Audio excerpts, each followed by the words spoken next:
So it just occurred to me that I apparently used the wrong start time for the music, because the music was ready. Music got at like the transition point like 8 seconds before the actual turn of the hour, because that's about the difference between this track and the other track we use for our stream opening.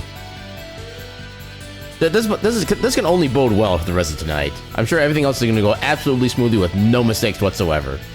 Totally. You can put like maybe a penny on that bet, and you can maybe like lose 2 pennies as a result. Trust, exactly. But yeah, with that, let's go ahead and bring it right on in. Welcome everybody to our next speedrun attempt of Heritage of Dragon Sail. Welcome on in Cultrix. Welcome on in King. Welcome on in Cammer. How y'all doing tonight? And yeah, tonight is, I think, the night we're gonna officially try to make the next fastest first speedrun submission video. I'm kind of nervous about it, just kind of like I'm always nervous about doing like anything like official, because I always feel like I'm gonna like mess something up, and I'm gonna, I don't know. I feel like I'm probably not the only person who gets that kind of feeling when doing stuff like this, but yeah, I don't know how to describe it. Just the way my brain works is, my brain is sometimes my enemy, while it's also my ally at the same time. Which I guess also applies for like pretty much everybody else, but still. And yeah, one thing you may notice with the splits down here is I actually do have a separate splits or a separate set of splits now for the new route. So where I have the Deegan's area listed before Mellock's area in the thing. I don't know if I'm able to like completely reset the split times. I think I did as best as I can for it, but yeah, hopefully we can get like proper, like fully updated times with the new route, so I can figure out which is actually better, stuff like that. You have a like-hate relationship with your brain. Yeah, I feel that. I try to think of some way I can like turn the camera around and make it like this little silly haha thing, but just like nothing's coming right now. I guess that's the hate portion of my brain's relationship with myself. But yeah, let's go ahead and actually. Should I technically open with the game, open the submission video with the game already open? Because I can...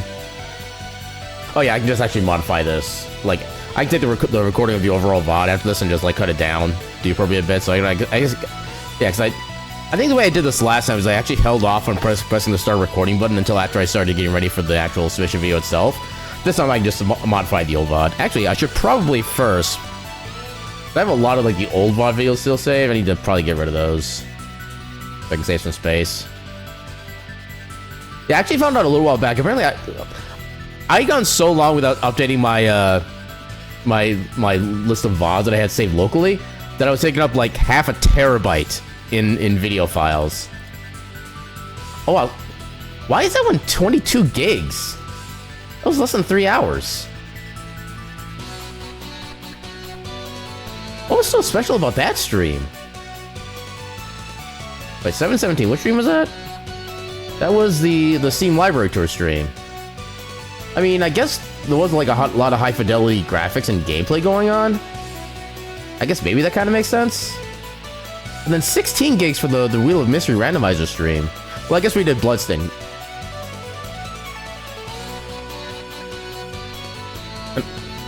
Okay, I'm only just now realizing that the file size of each video is actually probably linked to the quality of the game that I'm playing, which I'm only just now realizing is a thing. I'm a professional streamer. Yeah, you found a new Market Shop game?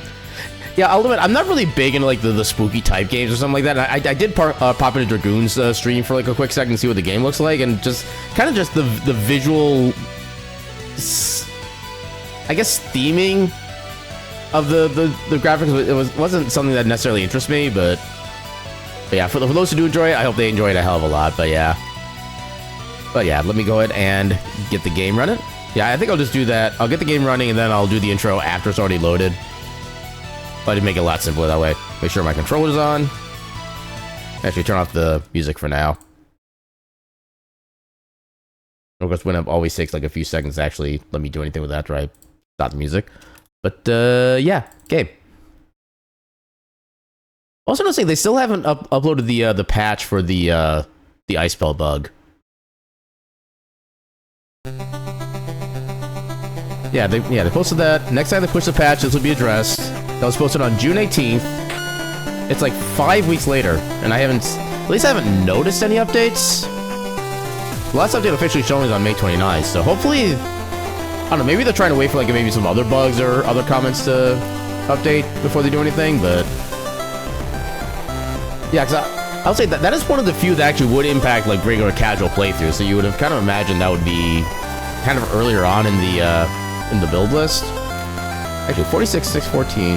Yeah, okay, yeah, it's the same update number in game as well. Yeah, hopefully they get that taken care of sooner than later. Oh, you came from the library that isn't there. We have a discount for you. Wait, what? I'm confused. But yeah, so. No, one thing I didn't even think about until now was how to actually like do the introduction beyond doing the speed. Yeah, I didn't actually think about how I was going to do like the actual opening / introduction for this game.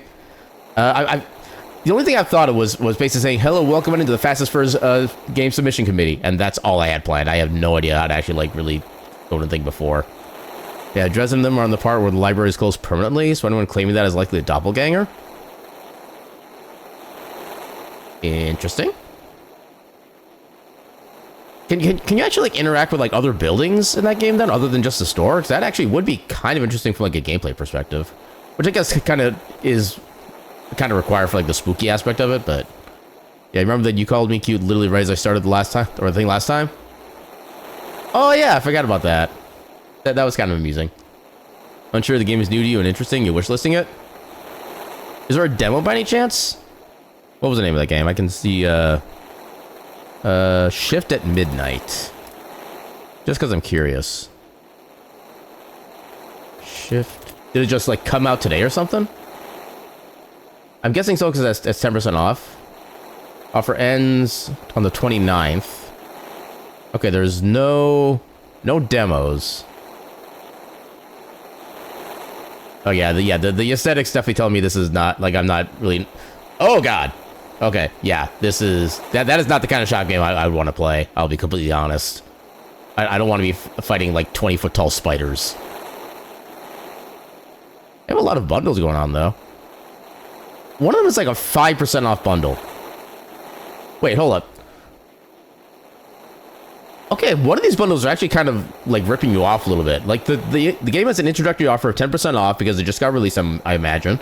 There's one bundle that instead of 10% off, you get 5% off. Oh, hi, bump my microphone there. But yeah, so I don't know why they would give a bundle with like less of a discount, but I mean, is the parting game on that one? No, that one's on sale at all. That is such a weird setup. Anyway, I'm already getting confused, or not confused, but distracted. Okay, so yeah, I mean, again, I really wish I was better at preparing for things like this because I did not account for like any of this. Yeah, there's a demo. As I mentioned, since they have too many, I didn't see a demo on the Steam page. Shift at Midnight. Like I say, I see a bunch of bundles that it goes with. I don't see anything that says there's a demo available. Okay, I do like how that game has its own mystery world, though. That's actually kind of amusing. Oh, wait, oh, wait. Oh, wait. Why is it listed down there? Normally, if a game has a demo, they list it, like, near the top of, like, all the game information and stuff like that. It's not listed up there. It's listed way at the bottom for some reason. But yeah, like I said, from what little I've seen just on the little mini clips on the store page, yeah, it's not a game I'd be interested in doing more than, like, a minute of. Yeah, just the spooky aspects are not my thing at all. Yeah, or the bundle cost is more than 2 games combined. Really? So like, I guess technically instead of like a 5% off, it's 5% on at that point. You're paying like an extra service fee, and I think that would probably all just go to like Steam at that point. But anyway, yeah. So I'm gonna go ahead and probably just put a marker down. Use my. Yeah, I don't need these notes anymore. Discountant. Yeah, exactly.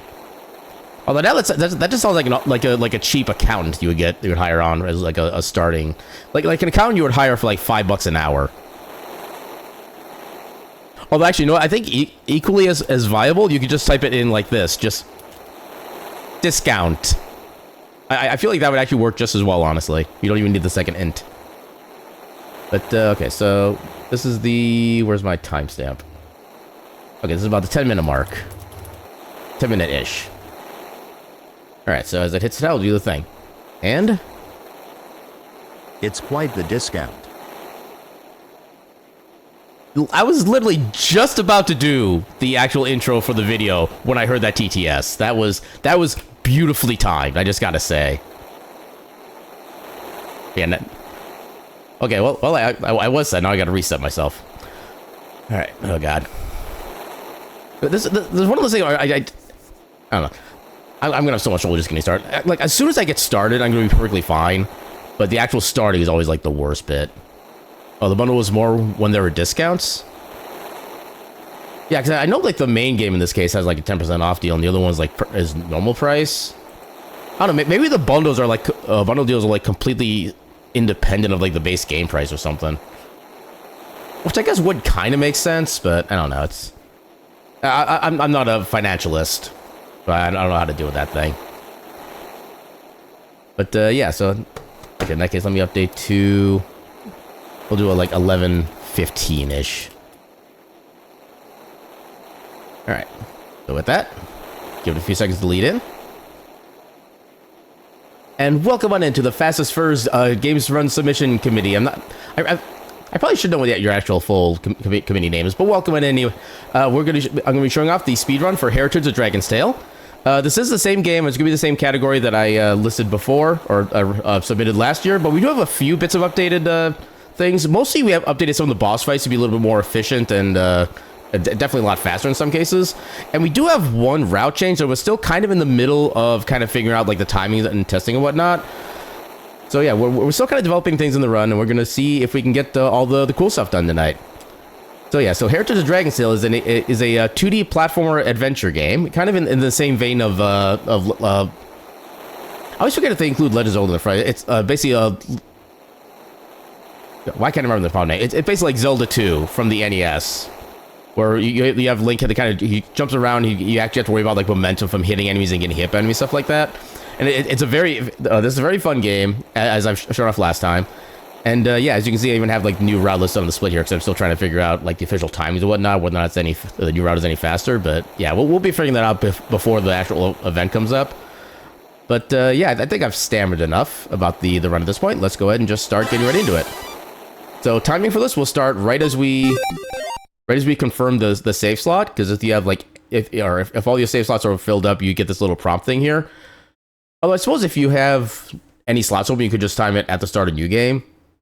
But yeah, usually the way I would have my game set up, all my slots are filled anyway. But yeah, we'll be starting our time in 3, 2, 1, go. Alright, so some basic mechanics that we have to start with here. You actually have a double jump to start the game with by default. And you also have this little dash ability that you can use to move a little bit faster. You can also jump on top of enemies like in a Mario game to defeat them. And one thing I've been kind of starting to introduce myself to more and more is what I call a dash slash, where whenever you attack an enemy, you actually have basically a lessened cooldown for your dash attack, and you can potentially get yourself moving a little forward a little faster. Kind of like that. So I'm trying to implementing more of that in the run. Unfortunately, we do have to wait for that little bomb section there to shoot out because it goes on a timer. But otherwise, we're doing a pretty basic level here to begin with. Yeah, I remember last time I tried to give like a bit of a... Oh god, okay. So one of the benefits, at least from... well, the platforming definitely feels a lot better than the Zelda 2 ever did, even though I'm obviously a big fan of that one. But yeah, thankfully the movement is a lot smoother and cleaner, allows you to do some corrections at the end of making like little tiny mistakes like we were about to make there, about to fall off to a pit and die. Yeah, we're just kind of zooming on here, and I think what I was trying to say before I almost died was I think last time I did try to give like a little synopsis of where the story was and who everybody was and what's going on, stuff like that. I have even less of a memory as where the story is at this point, so I'm just going to kind of go through the gameplay aspects. And then when the actual run comes up, I'm hoping to have somebody who can come by and kind of help give the story details as I'm playing the game itself. But yeah, like I said, we have a pretty standard level coming up here in the first place. We have... Yeah, we're mostly just using our dashes as best as we can to keep ourselves going fast, and double jumps to help kind of get like verticality to it. Also, anytime you bounce on an enemy, you actually regain your double jump as well. So we can double jump here. Oh, if we did, well, we could have double jump land on top of that guy, and then we'd have got another double jump back on top of that. And yeah, you'll notice that we are slowly accruing experience with each enemy that we kill. Every time you get a level up, your HP and I think your MP recovers entirely. So even if they both have like absolutely nothing left, you'll refill them. And you will also get a level up point, which you can spend on one of currently 3 stats. You can spend it on your health, which will give you an extra 4 hit points or 1 full heart. You can spend it on attack power, which will increase your attack. I believe the base value is by 4. And then you can also increase your magic stat, which will make all spells cheaper to cast. And for the most part, we'll just be doing the attack ups and life ups for the most of the run. Around the end of the run, when we start having to use like a single spell more regularly, we'll be upping our magic, but for the most part, it's just gonna be attack and life. And yeah, at the end of each stage, you'll have that usually have a little crystal that you can kind of jump into. It gives you a whole bunch of money and experience. And now we go to the overworld as we head to our next little section. And you have to watch out for the random encounters that do function just like they do in Zelda 2 as well. Where the red Ganon-looking guys are the tougher random fights, and then the blue bats are just kind of standard encounters. And then once you enter your first area of the game, you'll gain access to fast travel, which any place you've traveled to previously, you can just go back to, with a few exceptions. But for the most part, any location you go into, you can just fast travel to, just by going to the menu, selecting the spot on the map, and then just going there. That will come into play for us a lot of speed saves throughout the course of the run as well. And so now we're currently heading toward the town to get access to... We're basically getting access to a quest that will give us an ability called the Down Stab, which we can use to basically do double damage to enemies as we bounce on top of them, and also just make the game like a lot... It also makes the platforming easier too, because there are some enemies who have like spikes on their head that would damage you if you jump on top of them. Using the Down Stab actually lets you bounce off of them like normal. And you get the double jump back during that as well. You just have to talk to this person right here. Yeah, you may have seen the other character with the exclamation mark overhead, the blacksmith person. We can take care of their quest without actually officially starting it, so we don't need to worry about talking to them. So now we do our fast travel, get to where we need to go. We come in here, and then we talk to this person, and now we have the Down Stab.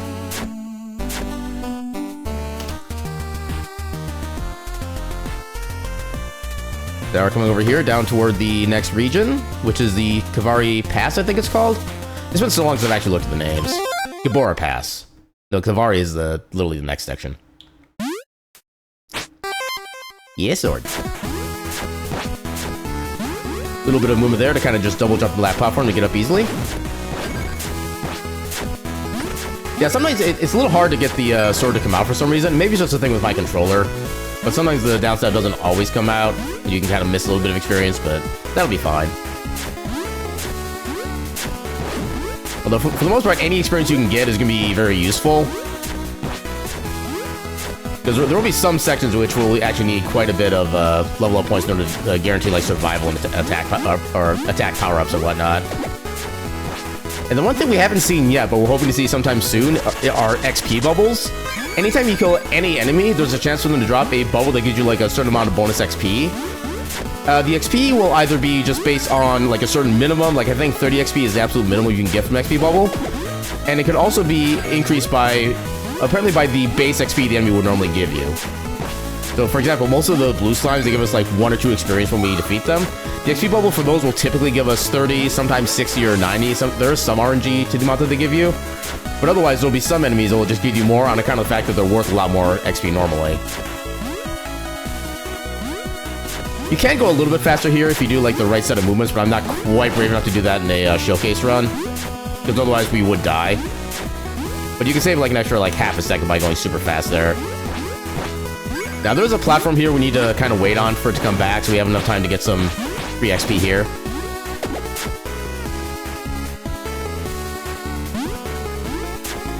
And yeah, otherwise we're just trying to, like I said, trying to destroy as many enemies as we can, get those level ups. I'm amazed that hit. Ah, didn't make the jump. And now all the gems that we're collecting as well are also giving us basically our money for the run, which we'll be using on basically 2 different sets of upgrades. No, I actually wonder if I could have actually just sped through that if I didn't focus on trying to like wait for the enemy. Okay, even during a run submission video, I'm still kind of figuring out, like, new ideas for routing. But yeah, money isn't really too tight a thing to worry about in this game. The only time money becomes an issue is if you die a whole bunch of times, because every time you die, you lose, I think I get the numbers backwards, but I think it's you lose 10% of your experience and then 15% of your on-hand money. So especially, like, once you get a good amount of stuff collected, deaths can become very painful. Because it makes you unable to basically afford some of the things that would definitely help or are just very handy in the run. And yeah, any of those little pedestals there will be our checkpoints. Whenever you land at a checkpoint, you recover all of your HP and MP. So it does make things a lot nicer, especially if you're at, like, low health at a certain stage. Yeah, I remember when I first played this casually, a lot of the checkpoints in the early game felt like they took so long to get to. But then there'll be a certain point at the end game where they're just like, they basically appear everywhere. Which is a nice change of pace, especially in the end zone, which, without getting a certain upgrade, becomes a lot more dangerous. Because one of the things that we've been kind of working on trying to route out of the run is there's a relic that gives you half damage from all sources. We've recently been trying to kind of get that routed out of the run, and we found that the end game is actually kind of scary if you don't have the half damage relics. So we're kind of learning how to make that, like, more efficient and consistent. But yeah. That was the Gabora Pass. Oh, wow, we actually got some decent time save there. Let's second go.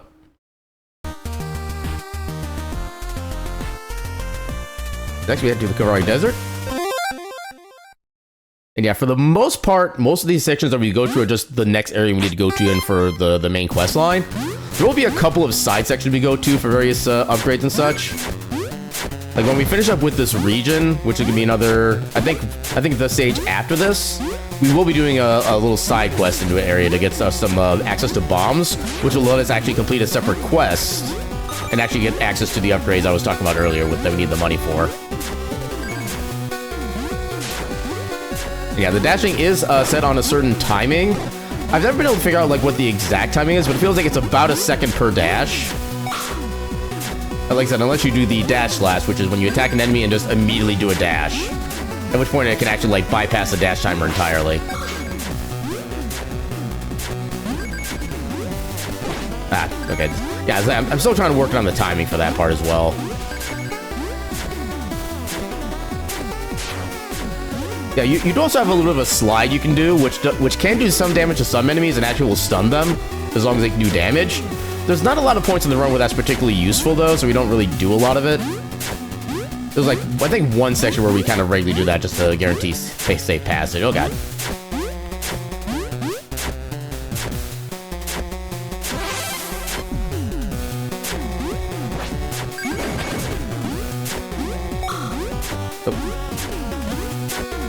Yeah, you always gotta be careful around pitch when you're moving, because, like, literally the slightest wrong movement can make you just go down and just lose a life and be all sad. And nobody likes being sad. Ah, dang it. Yeah, as long as you're, like, doing a certain kind of rhythmic pressing of the jump button at the top of the sand pit there, you're not really going much slower than you would normally, so it's actually not really that big a time loss. Assuming you do it right.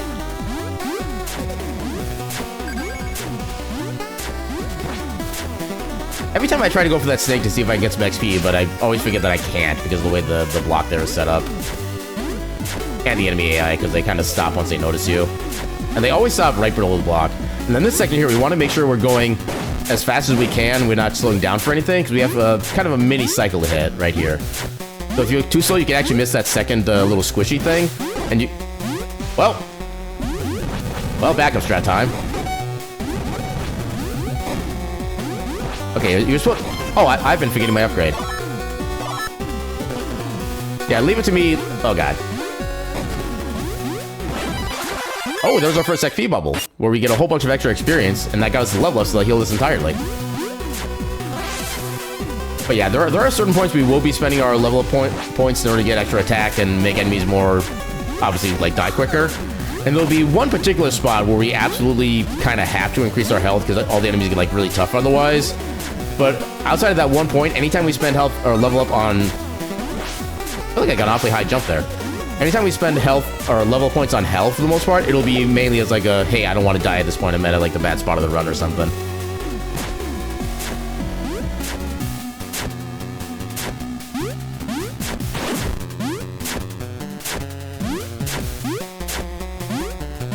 And yeah, these birds will do like 2.5 full hearts of damage to you if you let them hit you while they're diving. So it's usually better to just try to make sure you can avoid them as much as possible. Usually dashing through them is an option because they go fast enough that you don't have to worry about the iframes running out at a bad time.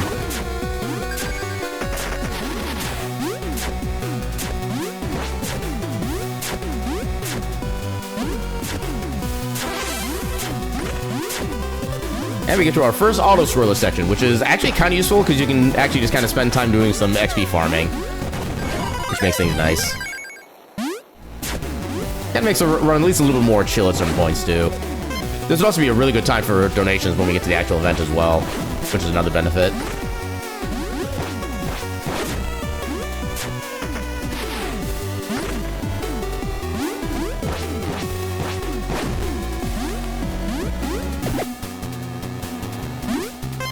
And yeah, one kind of minor thing is that when the little slime enemies there, if you jump on top of them, they do take about a second to go through their death animation and then actually die.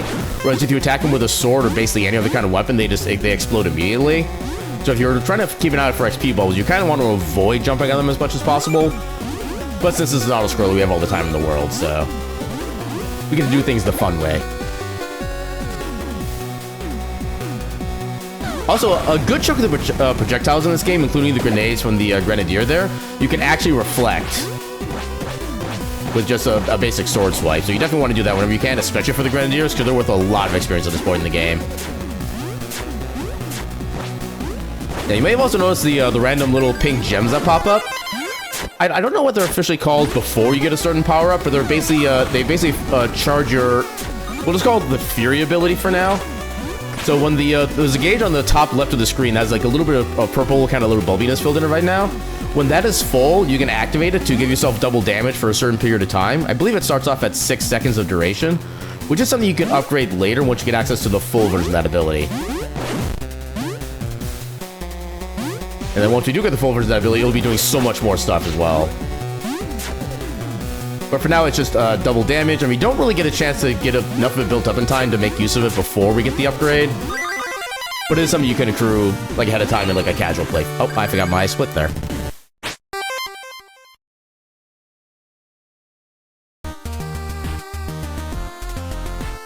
Alright, now we're coming up to the stage, and we'll have our first boss of the run. And this boss does have a little bit of kind of tech added onto it, but we're still kind of developing to make sure it's a more... It's still mostly safe as long as you're paying enough attention. But there are some points where, if the boss moves into a certain space, you're not going to be able to really use the new tech properly, so part of it's still kind of RNG dependent, but it does make it go at least a little bit faster. And it's not too inconsistent. Like I said, you just got to pay attention to your health as the fight goes on.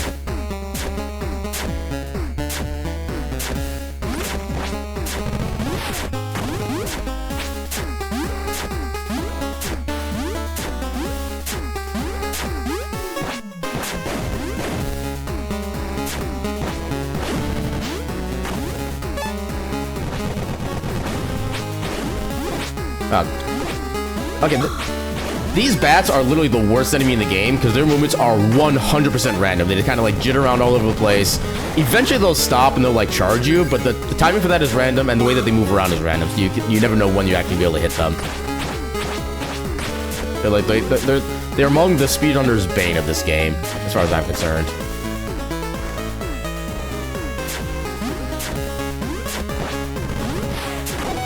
Oh god, I was thought to be out of the hitbox. And yeah, the dash also functions to give you some iframes as well if it hasn't been evident before now. And we definitely use that a lot of times to avoid damage we don't need to take. Oh god.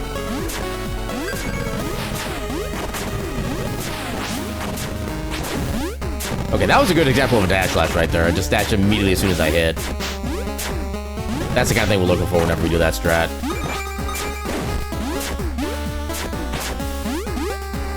From down here, and now a big sequence of movement. Okay, I almost screwed that up, but it still worked. But yeah, you don't have to go like super fast during the first half of this section, but you do want to make sure you get to the certain checkpoint before your opportunity goes away. So once this spot opens up here, I'll just show it for you first, I'll describe afterward. Yeah, so one trick you can use, it's kind of a glitch, is that if you have a rising ceiling and you do a dash right on the top of that ceiling, it actually rises you up along with the ceiling as well, so you can get a little bit of extra height for that jump there, which allows you to get a pogo off of the first flying enemy. You can dash over to one of the other floating blocks, you can get dash on, or you can bounce on top of another enemy with another down stab, and you can bypass that entire section without having to wait for any of the falling platforms. I think that was like the first big like time save we found in the run when we were first developing this over a year and a half ago. It's always weird to think how long it's been since like I started playing this game and this run became a thing. Alright, so now we have another arena section. We just have to clear out all the enemies as fast as we can. And sometimes you get the snake that is stuck on the platform, which is always fun to see.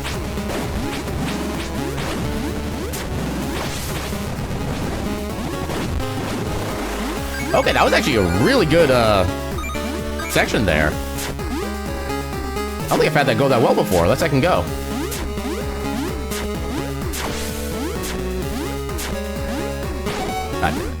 Oh, I need to focus on staying alive. I didn't realize how wounded I was. Should we check? Nope, not checkpoint yet. Still gotta be careful.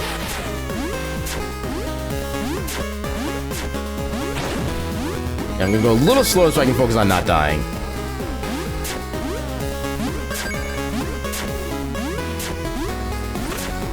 I was watching that projectile so intently. Okay, a little bit of a kind of run and go as fast as you can section. I need to be a little bit careful here. Okay, good. Yeah, because I think any hit will kill us right now from any enemy. But we should be good at this point. Yeah, we got checkpoint here. And now can we come to the first boss of the run. I believe this one is a Manticore. So this one, there'll be like a certain rhythm, because his opening moves are always the same as long as you stay in the same spot. You can kind of give him a certain pattern at the start. Rawr! We wait for him to bounce toward us. And then as soon as he rears up, oh god, we actually didn't mistime that. As soon as he rears up to do a little attack there, you want to kind of bump into him because his body does a lot damage than his fire breath does. And then this is also kind of the strat right here where... Oh, I got that health at just the right time. But yeah, if you do the timing right, you can actually kind of just... Unfortunately, if his head is like right underneath a little platform here, we can't do really can't do the pogo strategy. But that is the best way you can do a lot of damage to him. Okay, there we go.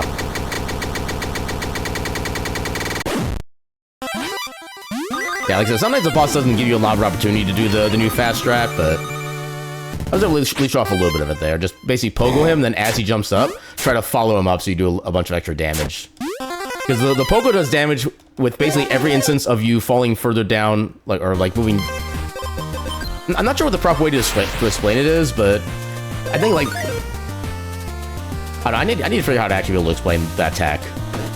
But yeah, if the enemy is basically moving up through you as you're downstabbing, you can get a lot more triggers than per second of damage. So your DPS goes up a lot higher. So now this is the first optional area of the game that we're going to, and we picked up the key for this section in the Gabora Pass, I believe. And we're going to be getting some bombs here, which will be needed to open up an entrance to a cave to complete a side quest, as well as give us a weapon we can use for various other boss fights later on. And the bombs are kind of busted for the amount of damage that they can do. At least once you get used to how to utilize the bomb timing and whatnot.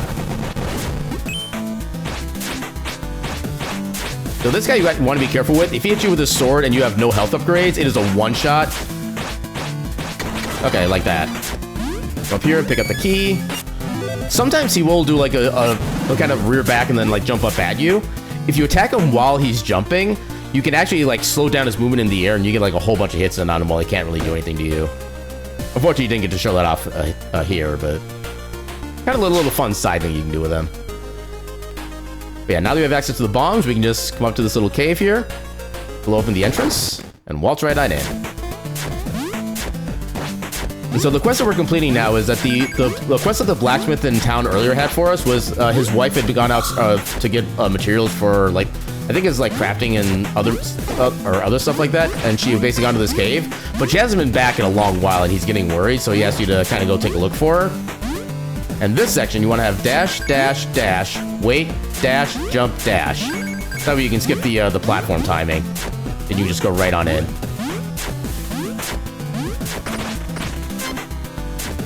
Come right through here, and we'll have another little mini boss fight with the exact same enemy we just fought a moment ago. Yeah, that attack right there makes it so much easier to hit him. And we'll pick up some money here as a precaution. Oh no, not level up. Let me do a save and quit. That way you get us out of the stage a lot faster. Then we fast travel our way back to town since we've already been there before. Now, you may remember from last year's video that we got the boomerangs here and we would upgrade those. We no longer use the boomerangs in this run. We found ways to no longer require that. So now the money we spend at the start here, after we turn that in, is we get a singular upgrade on the bombs. Because that's basically all that we can afford. But now that we got the bombs upgraded for damage, and it does give you a lot of extra damage. There's extra like 30 damage on top of the bombs. I think normal like 120, 150 damage, something like that. Yeah, now we move on to the next stage, which is going to be a very short stage. Yeah, we come here, there wasn't oh god! Okay, we salvaged it. Yeah, there was an XP bubble there, but I think it was only worth 30 XP, so it's not really worth spending the time to go back for.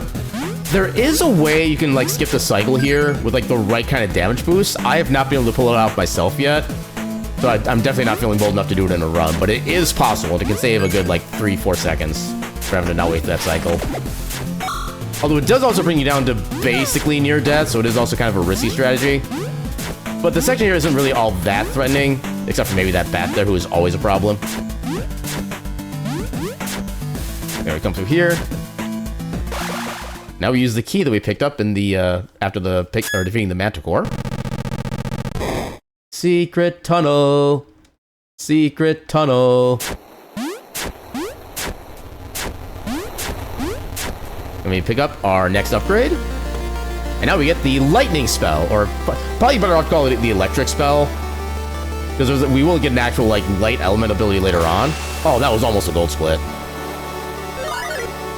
But yeah, we get our first magical spell, which is really only useful for a single fight. And only for like a short moment as well. But it will get its time to shine, eventually. One thing I've always liked too is that if you get the fast travel in fast enough after leaving a story stage... Holy crap, all 4 Ganons. I don't think I've seen that before. Oh, I can't get the reflection. Okay, now I forgot what I was going to say. Dang it. But yeah, at least when it comes to Grenadiers, you always want to try to get the XP from them for free if you can, because they're usually... it's usually free XP because you just need to reflect the grenade, and it's like super easy once you get used to it. Yeah, what was I about to say in that last section? I got so distracted. I don't even know anymore. Yeah, come down here is a little safer path. You can still make the 2 dash jumps to get over there.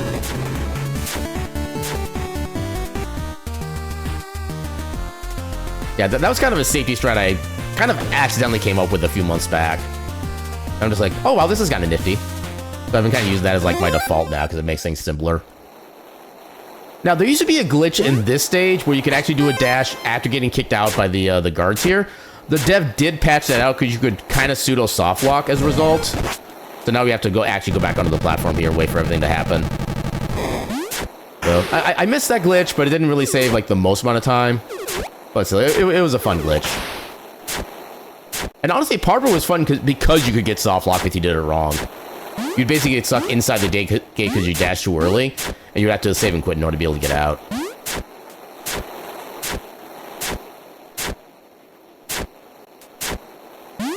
Yeah, you can technically listen at like various sections of the underground there to the people that are above you and find out what they're talking about and kind of get some more backstory on the game. But as we all know, this is a speedrun. We don't got time for backstories. Oh, we got a health potion there. Nice. Also, oh, I did not mean to go up there. Also, you want to be very careful for the bullets from the red guards. They do like 2 hearts of damage each, so they will instantly destroy you. Okay, 1.5 hearts. Which enemy was it that gave the 2 hearts? But anyway, regardless, that's still about half of your health. Also, if you want to avoid the rats, just literally walk casually underneath them. They are not a threat otherwise. Ow.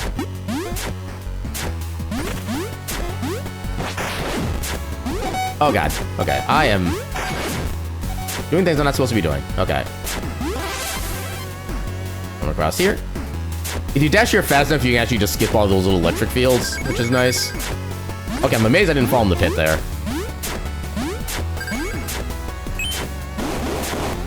This time you come up here to avoid the rats, because the blocks actually make it impossible for you to just walk underneath them. We can pick up another key here. This one we'll be using within the stage. We don't have to go to like a different section for that.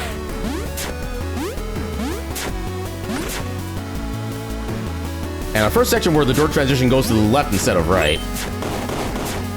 That's still... How did that... Oh my god. I'm not sure how that first bullet hit me. Usually it's like the second that would get to me. Okay, we gotta wait for the spider to move there, because he will almost always get in the way if he's on the left side there. We want to be cautious of him.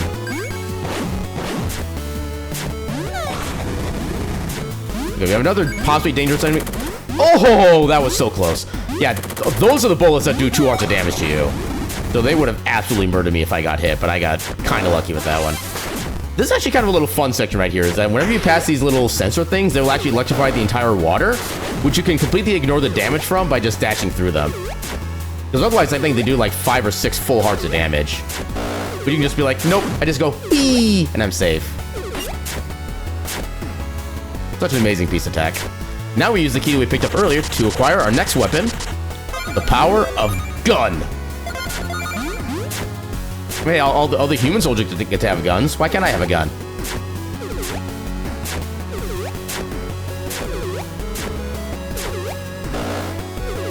Yeah, being a little bit cautious there to... If you do the dash timing badly, you can actually not be able to do a dash when you need to. But you always want to kind of account for that. And be a little more cautious if you need to be. If you have the far right electrical things triggered there and then you hit the other sensor, it'll actually do nothing, which is kind of fun. You can also, that falling bomb there, you actually can kind of repel it back up and actually make it do damage to enemies for you. Oh god. Oh. Well, okay, you can technically skip this section for the electricity cycle if you're fast enough. I was nowhere near fast enough because I had some movement mistakes. Also, you can just kind of slide to avoid those bullets, which is one of the other few uses of the slide in this run.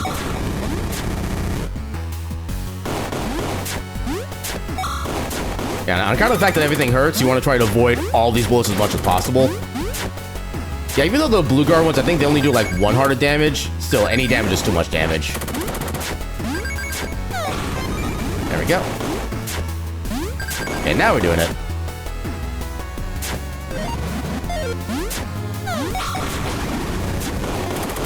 Okay, now we use a bomb here to be able to take both these guys out. Because otherwise, they will chase us around to the end of time. They are super annoying.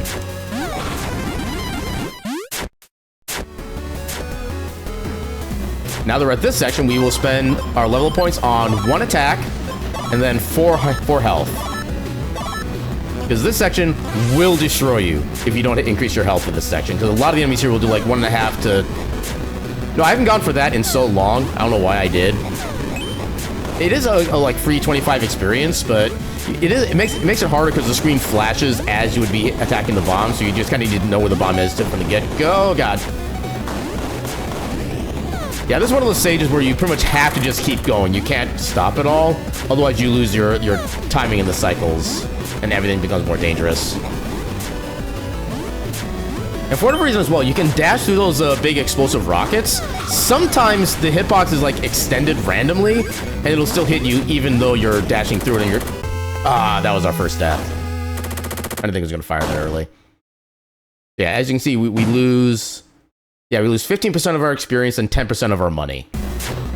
Which, 1 death shouldn't really hurt us for our money route for the run. We're just going to skip that guy this time.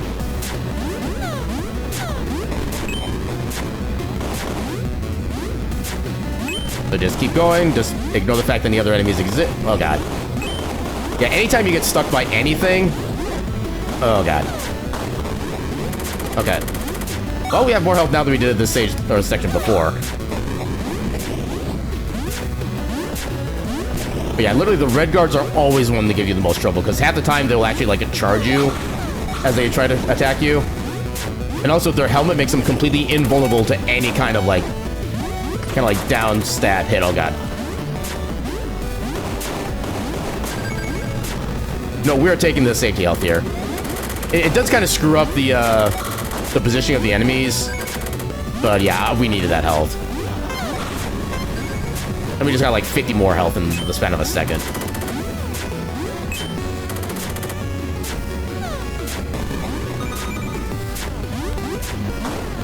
Okay, this section of the stage is going very well.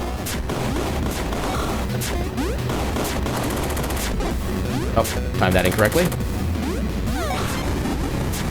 All right, so this is another boss section that has become much more like intense. I'm gonna wait to do this boss fight before kind of explaining it. We do one bomb, one bomb, one bomb. Oh, that's not gonna hit. Oh, that did hit.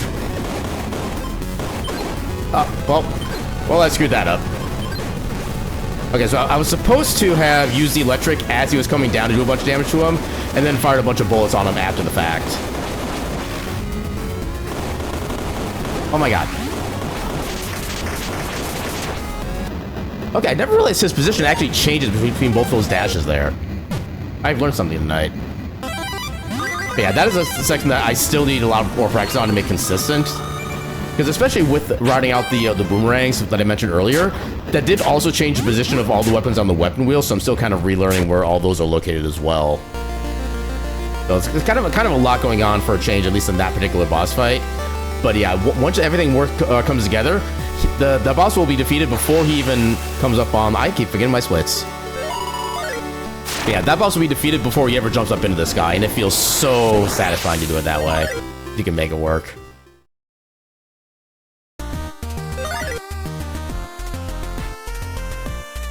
Alright, so on our way to our next... there's our first random encounter. Alright, well, I guess I can explain these now.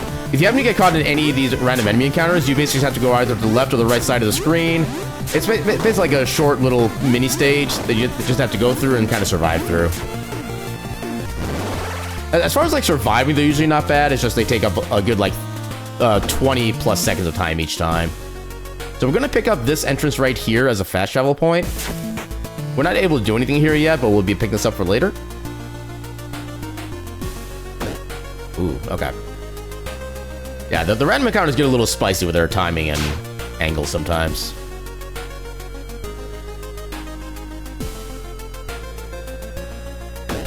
Oh, and sometimes you just don't have the reaction speed to account for things.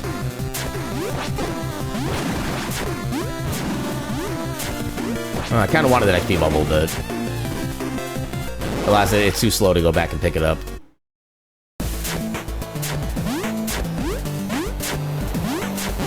Also, I'm going to put this onto...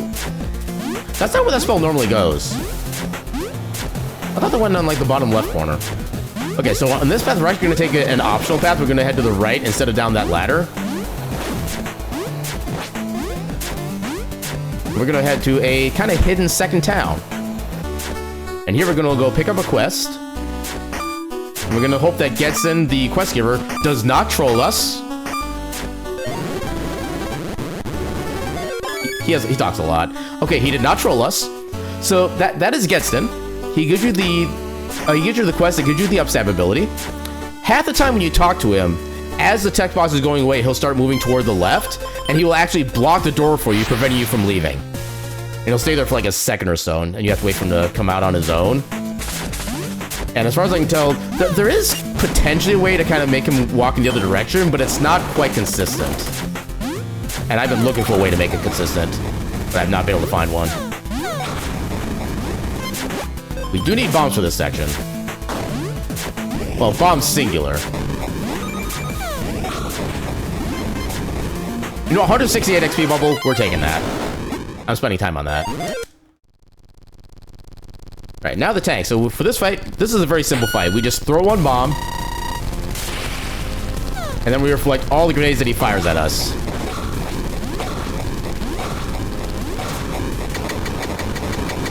Super easy boss fight. Yeah, actually, we're fine on money. I don't need to make sure I collect everything. Actually, we're like way over on money right now. Holy heck. We only need like 27 or 28.50 for this, I think. Now we head back up here, go back into town. Also put us back on the wind spell before I accidentally use a bomb. Now that we're here, we will max out most of our guns upgrades. We'll get the first 5 upgrades. I'll give us a bunch of power and some extra ammo. Oh my god. Okay. And the villagers can also block you from entering a building as well, which is annoying. Oh, and there's the Getsin troll. Yep. Getsin, why do you do this to me? Every freaking time. Alright. Now we head back here, and now we head toward the main story progression path.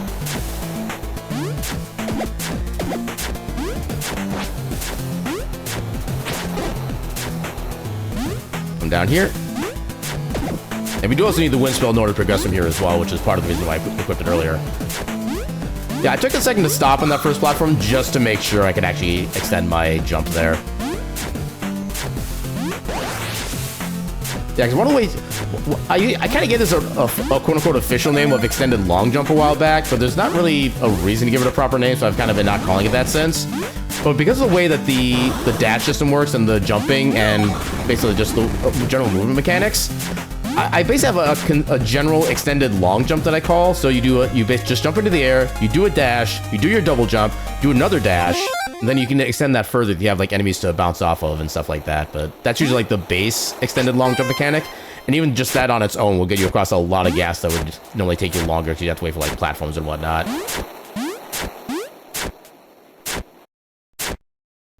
Yeah, I remember when this game first came out, this section still had a little bit of like debug kind of left in it, where there was a switch in the ceiling on the top right that was what actually activated the teleporter there.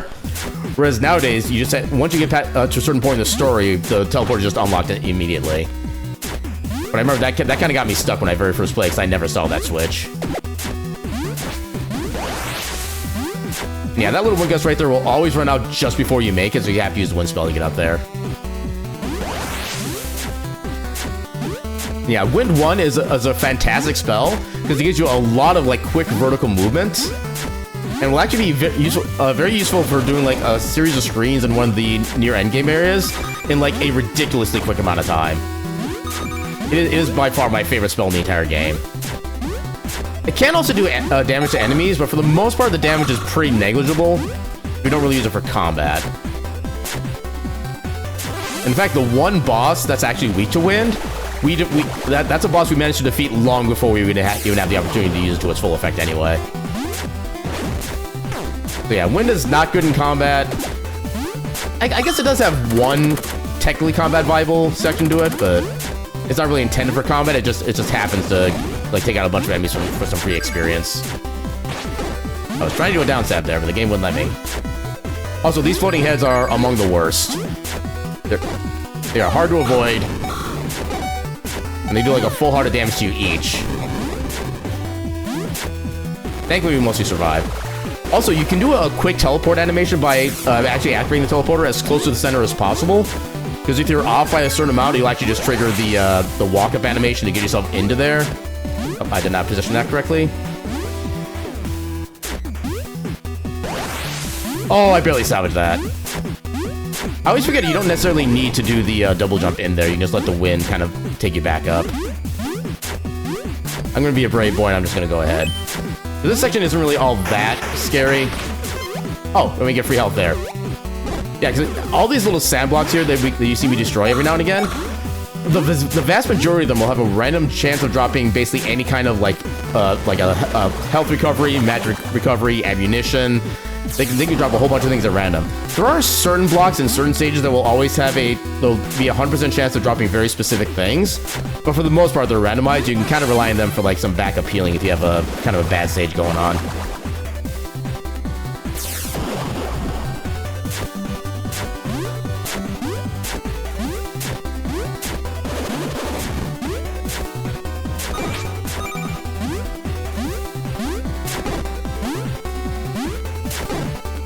Yeah, if you take damage from the little swamp type enemies, as long as they're not like coming down toward you, they only do like, I think maybe a heart of damage.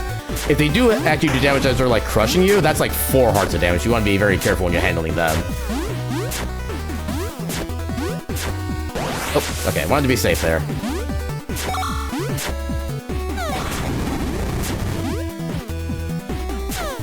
Okay, this stage actually is going surprisingly well.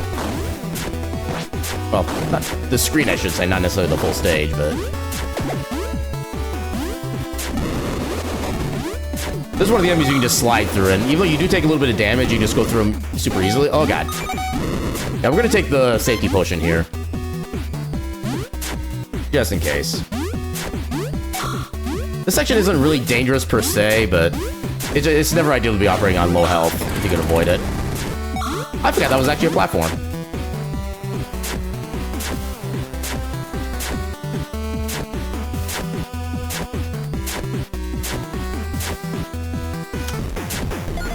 Yeah, there's some free money up on top here if you hold right as soon as you spawn in, which is kind of nice.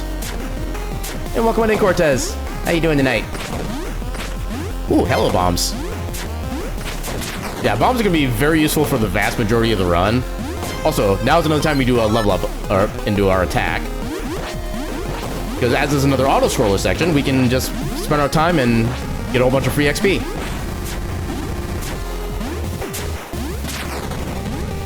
Yeah, Cortez, you've stumbled in onto the stream where we're actually recording our fastest first run submission video for the speedrun of Heritage Dragon's Tail. Come on. I gotta wait for him to pop back up again. Do that. Yeah, obviously you can also reflect the rocks from these guys and also take them out, which is super nice. So legit, like, the reflecting projectiles are like one of my favorite things about this game. Especially with how broken it makes certain sections. Oh, God. Yeah, for some reason, this thing has a very specific hitbox you gotta get in order to make it land consistently. But as long as you know the hitbox, you can get it scot-free. It's basically the bottom right kind of square of what its section is. These guys are annoying. Hold on. Yeah, because if they're the guards that chase you, they will literally chase you to the end of time, and they will even try to jump gaps to get to you again. So if you want to, for the most part, you usually want to try to avoid fighting them, but in an auto-scroller like this, they're going to come at you anyway, so may as well try to take the time to take them out. But yeah, as you can see, the timing can be kind of tight for actually defeating them without having them push you off the screen.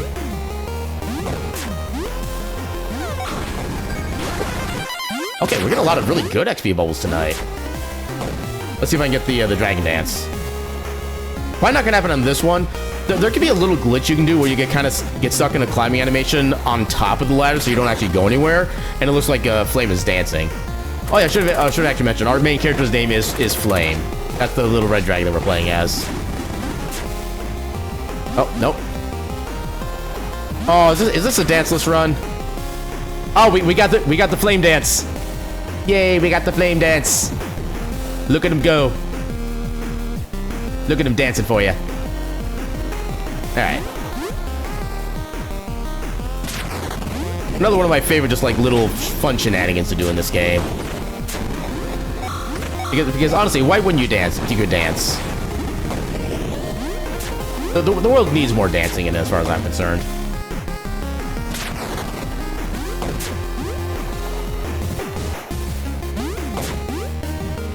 Yeah, we still don't have a way to make the flame dance thing quite consistent yet, but it's essentially you have to like be walking into the ladder as the screen is scrolling, and you have to basically start it, I think, as soon as it's available, and for some reason it'll just like not trigger the fact you actually are supposed to be on the ladder. It'll just put you in the climbing state while actually not being climbing yet. Also, that guy we don't bother trying to attack or fight at all, because it's too risky trying to go for him, just straight up. Also, a little fun thing. These rockets, you can reflect them as soon as they become available to hit, and they just actually fall right through the floor before exploding.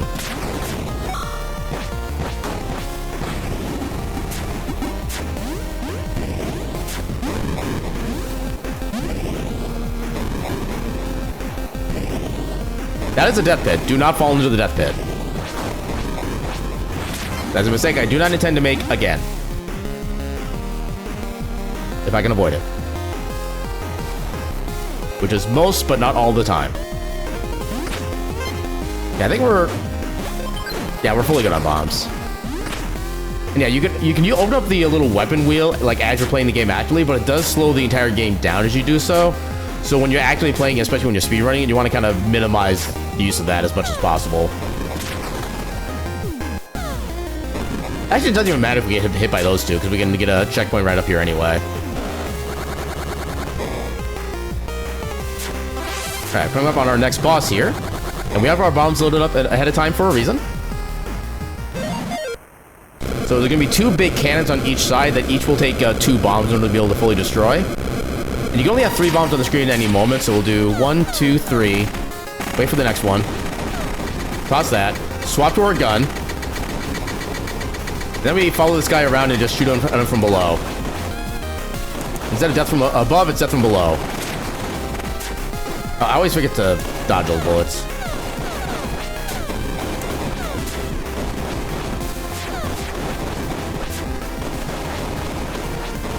There we go. That was a really clean fight, actually. Let's second go. Yeah, that fight changed a little bit from last time, and then I'm actually being brave enough to like try to go for him directly instead of just waiting for him to get into position.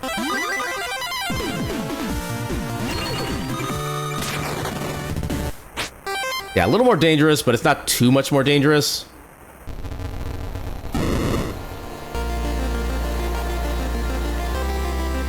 So yeah, now we have the Ice Elemental spell, which will be handy in one section where we actually need to advance in through a certain cave, and then there'll be one singular boss. I guess technically 2 bosses because we will be getting the half damage relic.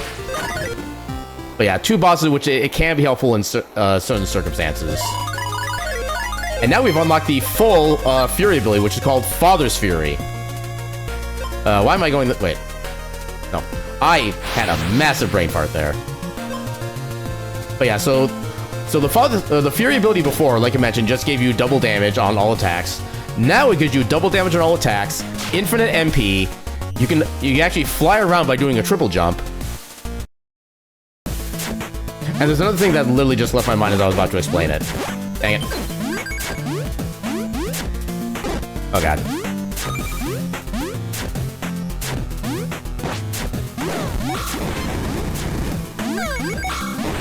Yeah, why can't I remember the other thing? Oh yeah, okay, it also gives you invincibility from all attacks as well, which is very useful in particular sections of the run. I don't know why it took me that long to remember that aspect of it. Oh, we got lucky with that. We just avoided the rando.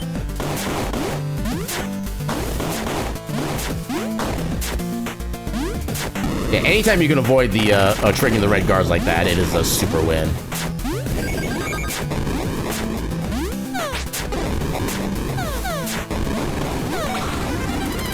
Hey, level up. I keep forgetting to ready up the ice spell here, because there's like a big little torch or pillar of flame that blocks your way here, which you use the ice spell to get rid of. Here. And you also get a free health mana potion immediately afterward to replenish your mana too, which is nice. I didn't think that hitbox would get me. Yeah, the hitbox from explosions can be a little finicky sometimes. Ow. Get a replenishment on the bombs. Okay, full replenishment apparently. Yeah, it's really nice to be able to get those 2 packs of guaranteed bombs there, because that'll fill us up entirely from the last boss fight. We're not going to be using a lot at one time necessarily, but we will be using more throughout this stage.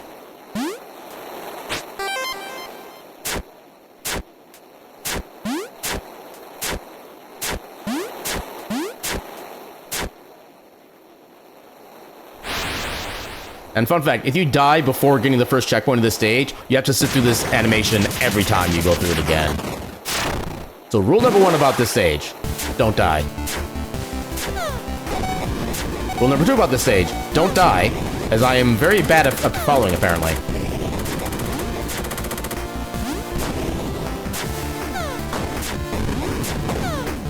Fuck, at least we got that guard to ignore us.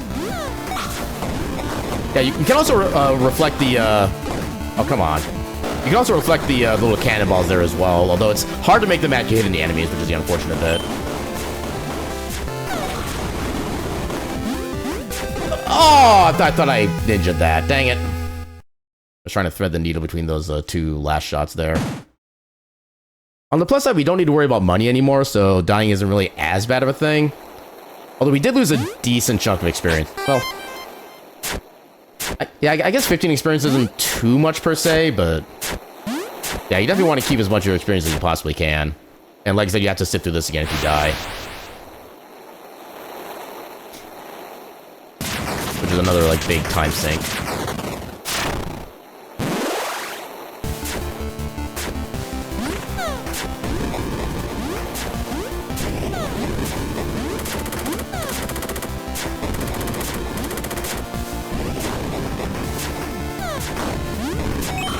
Oh, well, I didn't mean to trigger you. But I guess here we are. I also love how once you open the door, you're basically invulnerable to everything, so the rocket can hit you and you don't even notice it. There are so many, like, small favorite things I have for this game. And that's another one of them. And yeah, if you trigger any of the little sensors there, you'll basically have a bunch of these guards kind of randomly spawn in the doorways. For the most part, you can just ignore them and just go forward. They don't really impact you at all. In fact, there's actually a couple of those sensors that are literally after all the doors have been passed by, so they literally don't even do anything practical.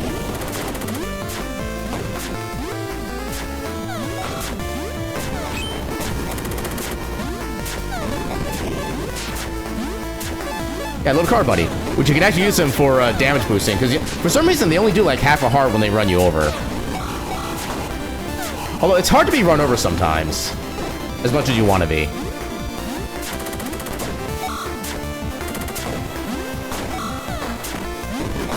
And now we have one of our first uses of Father's Fury coming up here, and it's not for anything combat related. We use this to basically skip over several screens of the stage. So not even a combat thing, we just use it to go fast.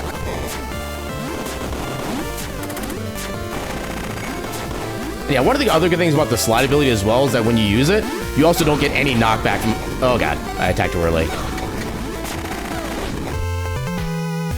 Okay, that was... Oh god, now we have to... Okay.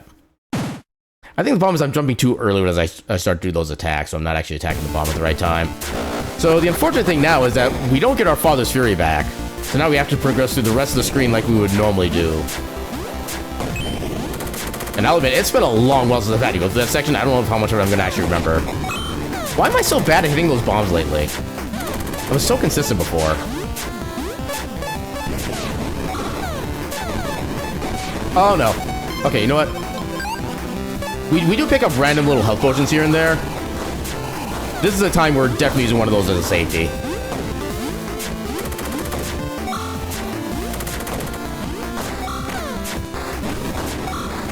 I probably should have done that before we died before, but... Yeah, lesson for future. How did that bullet still hit me? The time when the gunners are actually snipers.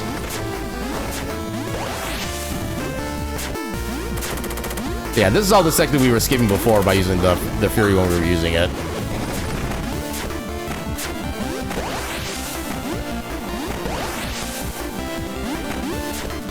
Yeah, you see that there's a decent amount of time save we get by being able to do the Fury there.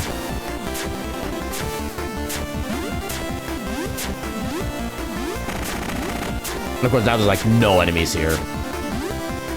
But I suppose I wasn't... I'm taking the save.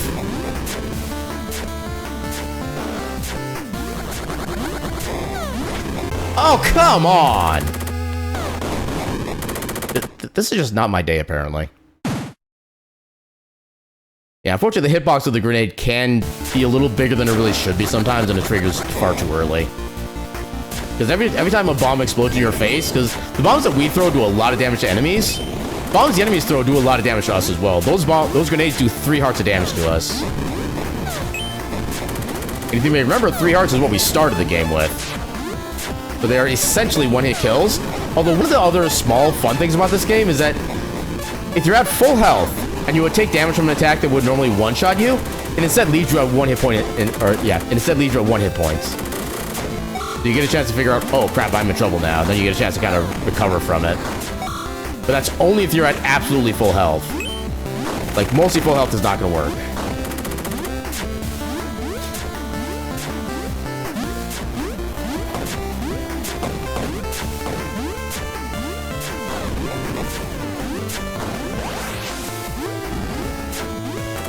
Yeah, another thing that happens when you die as well, normally this would be considered like a consequence of dying. Actually, I guess consequence is technically a neutral term. But yeah, one of the effects of dying is that if any of your consumable items, like your ammunition for your gun or your bombs or anything like that, if any of those are at below half their capacity, they get replenished to half their capacity when you die. So you actually can get some stuff back as a result, which is super nice.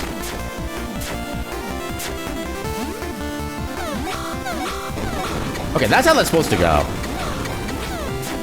Yeah, that's how the section is supposed to go. I don't know why I was having so much trouble with it earlier. Yeah, the timing of the grenade sometimes, it just hates you. Okay, now we're finally at the checkpoint.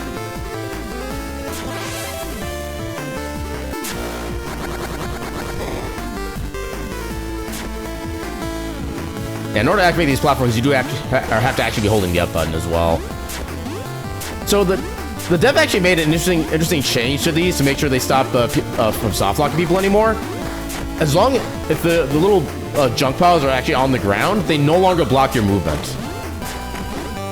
So you actually like go through them completely cleanly, no worries or troubles whatsoever, which is kind of nice, but it's also just like super weird too. They'll still do damage to you if they fall on top of you. Okay, I gotta be a little careful here, because... No. Vengeance. That guy didn't do us any wrong, but vengeance anyway. I couldn't get my dash back in time. Yeah, you can still use those junk piles as pillars and platforms and stuff like that, but you can just walk through them now when they're on the ground. They'll still... Oh, I barely saved that. I feel like I was literally pixels away from the death plane there.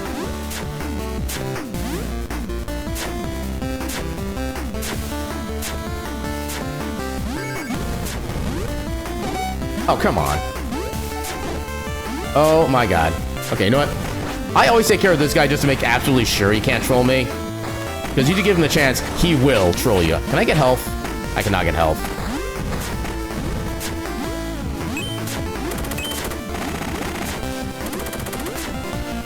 Okay, we made it. Yeah, whenever you start getting low on health, it's definitely not a bad idea to see if you can...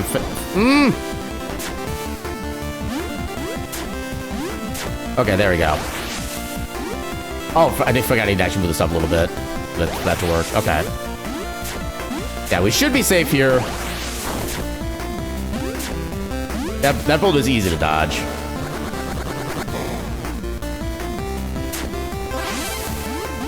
Now, I'm not saying it's a free dodge, but it's like super easy to dodge. And then this other section up here, we'll be using the bombs to at least make this upcoming section just easier and simpler. We're doing the very specific section here, so we're gonna go bomb, delay, bomb. Do we take out the first gunner? Okay, both bombs were supposed to hit the big gunner here, but it didn't work out. We don't actually need that key, so we don't bother picking it up. But we do that just to make sure that big gunner can't try to do any shenanigans to us. Yeah, because that gunner will also do 2 arcs of damage for every single bullet that hits you, and those still kind of hurt at this stage. So welcome in, Duke. How you doing tonight? Ooh, barely avoided the fire.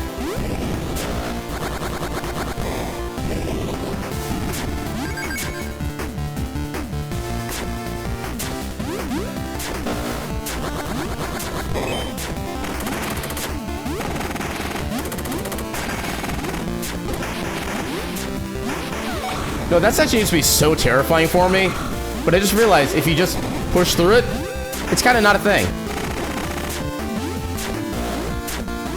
Yeah, that saves us a good amount of time, as opposed to like actually stopping to destroy that guy first.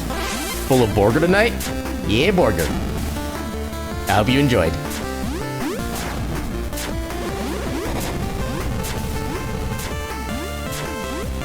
Yeah, I technically had Borger tonight, but it was McDonald's, so I don't know if that really technically counts. Oh, well, that's on me for not paying attention to my positioning.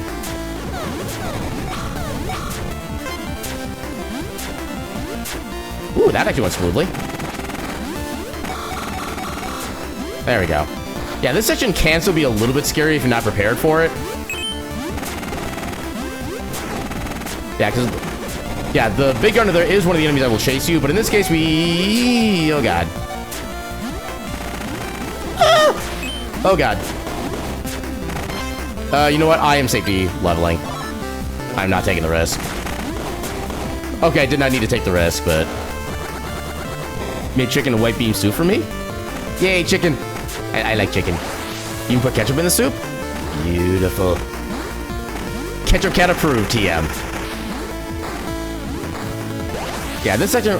oh, come on. Yeah, this section here, as long as you have more than one heart of health, you can just slide through here and just damage boost perfectly fine. You're back, want to see how I'm doing? This level has been kind of mean to us, but overall, we've been doing pretty well with the run, I would think. Cat soup. Ketchup cat soup. Best cat soup.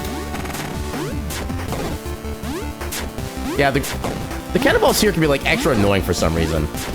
And so can the engineers there. Their hammers always manage to hit you. They're obviously inspired by the Hammer Bros from Mario Bros. 3. And then here... oh, no. Come on. Okay, we did get some bullets back. Oh, God. Oh, that's... no, no, no. I went too far. This is not being a good showcase. I'll have to fully admit that right now. I swear I'm better at this game than this. Although on the plus side, we will get most of our bullets back that we spent, so we're not losing too much else. Oh, come on.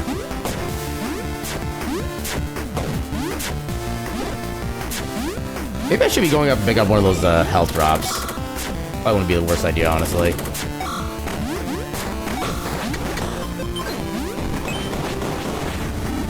There we go. There we go.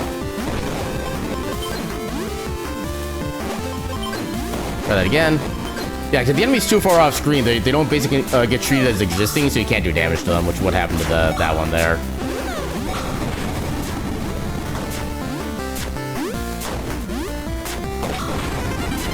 Like that guy. Get some free XP. You said I was doing the fastest speedrun? I'm doing a submission for the fastest first speedrunning event. Coming up in, I think it's October that they usually have their event. And yeah, I'm basically making a speedrun submission, kind of showing the game off and hoping to try to get inside the event itself. Yeah, we weren't able to get accepted last year, but I'm hoping to be able to get it there this year so I can kind of show the game off and just how awesome and amazing it is. But honestly, if there's any jinxing that happened, trust me, I did it to myself. I did it to myself by just literally playing the game. Oh, come on.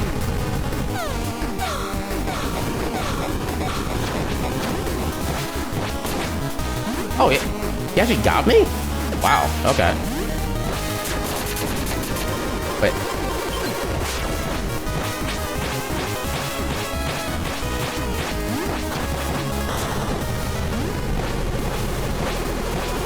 There we go. Yeah, some bosses have a certain weakness to a certain element. In this case, the shadow element is his weakness at a certain section of the fight. And we use that to basically get a stun lock on him and some free damage in to make that section move faster. Now, this section does have a quick kill right here for this phase. It basically involves making sure that almost every grenade he throws every grenade he throws at you actually deals damage to him. I've yet to find a way to make it consistent. I just know it's possible because it just kind of randomly happens. Oh, God. Well, that's not going to help. There we go.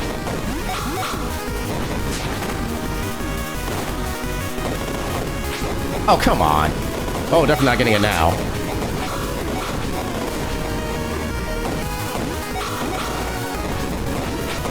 Oh my God, why am I so bad at this all of a sudden? I just so much to Mega Man.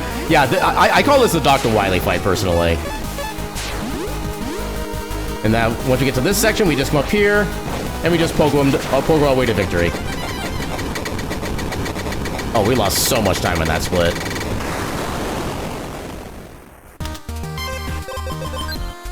Alright, let's see if we can do better this time.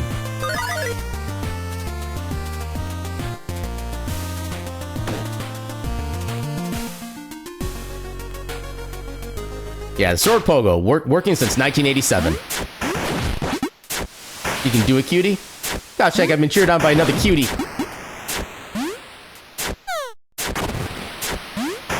I always expect that big fish to jump up just like whenever he wants at like just the right time, but he never jumps up at the right time.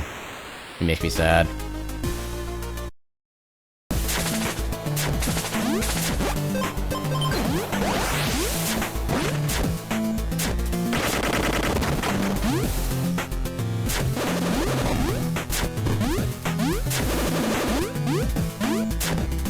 Oh, I barely made that. Yeah, some of these jumps can be kinda tight, as you've been seeing.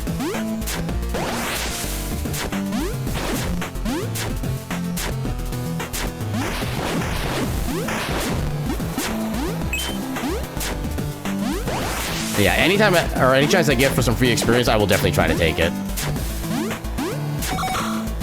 Although in that case, since the slime was off screen by the time he exploded, we didn't get the experience for him, but at the same time, slime's only one experience, which isn't a whole lot at this stage. So that's actually fine.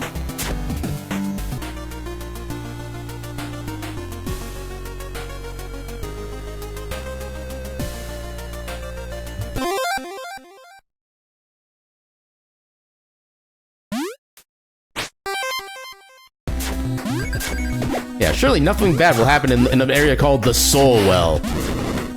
In fact, that's why it's called the Soul Well. It's because the area is going to go Soul Well.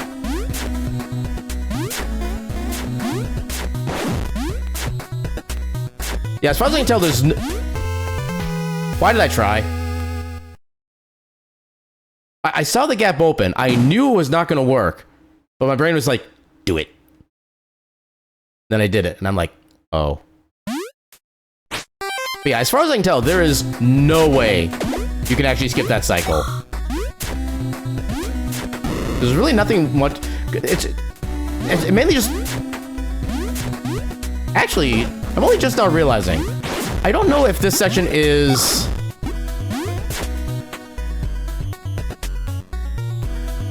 No, I think it's on a global timer. Well, no, if it was on a global timer, we wouldn't have caught it at such a weird timing before. Maybe it's possible to, like, wait 1 second. Oh, God.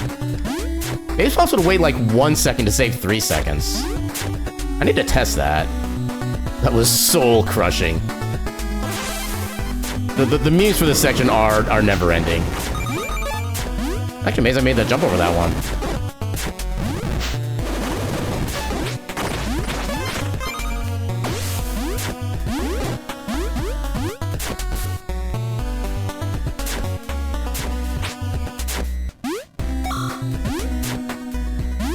Yeah, bait that guy.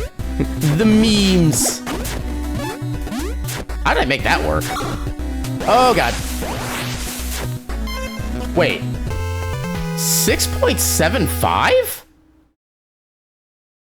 How did I take 6.75 damage? I don't have any upgrades for, like, damage or anything. That's an interesting number. I didn't know I could even take fractional damage.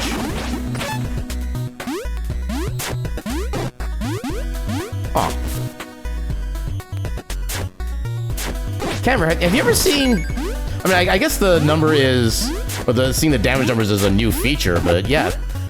6.75. Okay, it's specifically the big spike balls that are doing that damage. How is it 6.75? Yeah, it's also one of those things where it was pretty recently added, so we wouldn't have had a lot of opportunity to notice that until now, but that is such a weird number.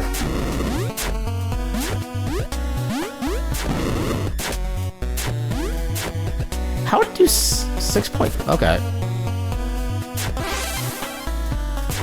Yeah, the fastest first run submission committee is enjoying the adventures and the mysteries of the game with us now.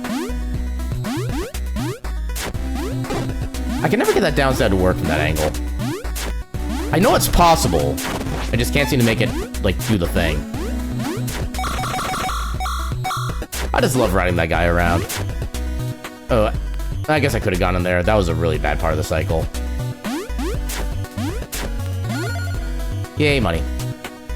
It was a bit laggy for you. You need to check something? Well, it doesn't look like it's on my end, at least, so hopefully it's something that can be, like, easily fixed. Might be something as simple as, like, restarting the modem or something.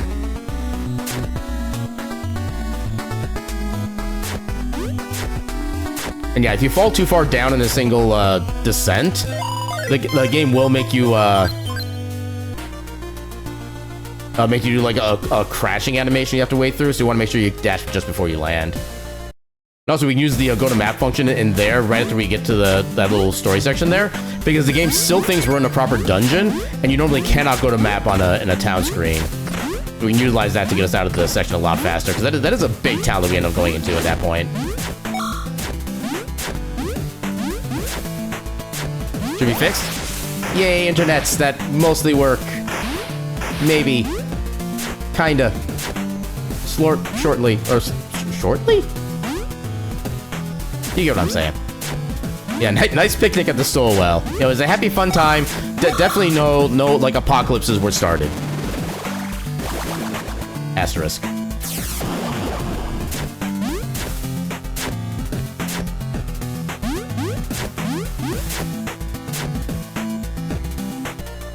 Alright, so now that we're up here, we're gonna grab the fast travel spot up here.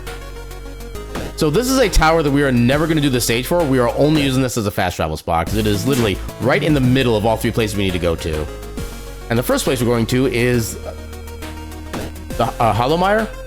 Okay, Marshland's leading into Hollowmire. But yeah, this is part of the new route that my split title has been talking about. For the longest while, we did the fire region first, but I've been kind of dang it. I've been experimenting with doing this section first so we can get more damage on the little fire snakes in the fire region, because they take so long to kill otherwise.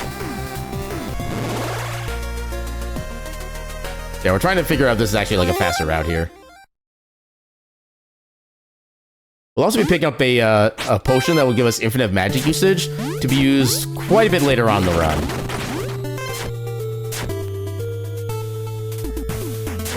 Also, I think I can upgrade my attack now. Yeah. And 2 more level up points for the next attack.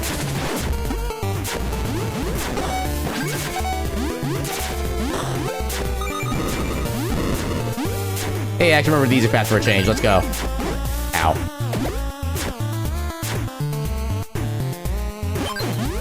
Also, the one section where fire is actually needed for progression. Just letting those 2 torches, and that's it. Okay.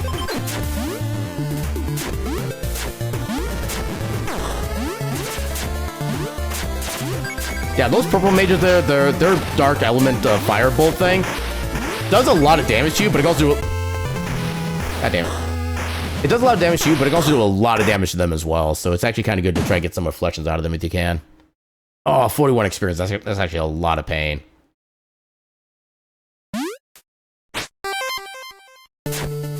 Yeah, this is one of those sections where we definitely want to have as much experience as we can to get our next level ups faster. So losing points like that is not ideal.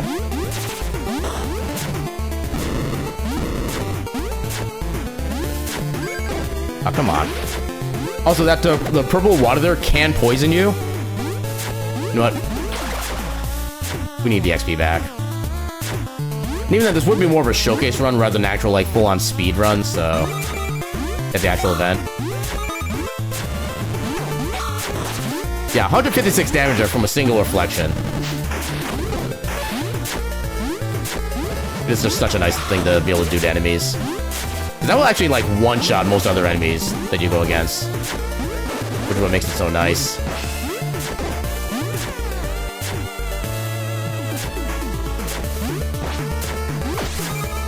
Oh, no, well, there's the poison effect. So there are 3 different status effects in this game that you can be put under, all of which we try to avoid as much as possible. Two of them are basically the same thing. There's poison, and then there's being on fire. They both slowly take away your health over time. I don't know if there's any actual functionality difference between them. Also, free 300 XP here. You just have to attack the wall with your sword, and then it just reveals itself. But yeah, so you have fire and poison, which are basically the same thing. And then there's Curse. Curse is a particularly cursed ability in that it reverses your D-pad controls. So left becomes right and up becomes down, including for your dash attacks. You know what? How long would it take to actually take you out? Is it worth the XP? 275. I mean, if I'm really hurting for XP, it can work, but it is a very slow process, unfortunately. Also, those zombies, you want to stay as far away from them as possible. If you are too close to them, they will scream and they will actually freeze you. And then they'll come up to you and they will start gnawing in your face and they will not let you go and you cannot move while that's happening. Oh god, we got poisoned again. Vengeance. Again, he didn't even do anything to us but vengeance.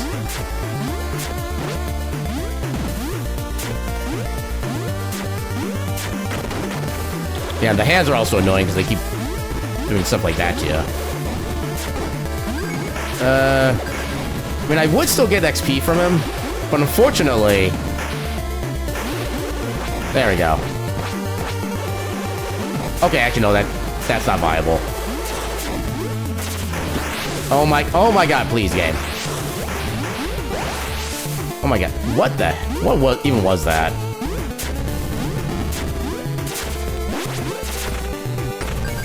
Yeah, that attack right there, the little floating skull from that other purple mage, that's the one that gives you the curse status. And thankfully, we are not cursed before the big next arena here. I think this is the last arena in the game, if I remember correctly. And this one can get intense, depending on how and where the enemies spawn. Because the order the enemies spawn is always the same, but their positioning will always be different. You have to kind of adjust for that every time. Okay, this is the first guy we want to use the bombs for. Because there's the curse. What do you mean he dodged?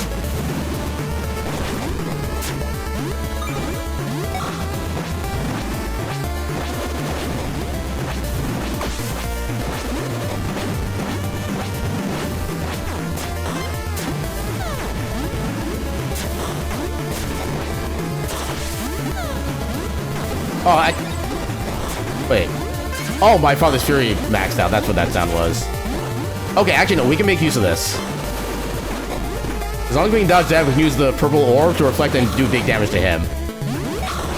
And take him out easily. There we go. Alright, not the best arena, but also not the worst arena, honestly. That is a really hard arena to be able to get down consistently.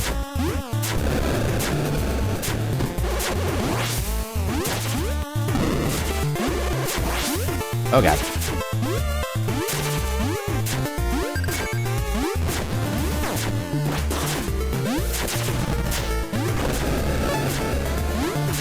Avoid the zombie.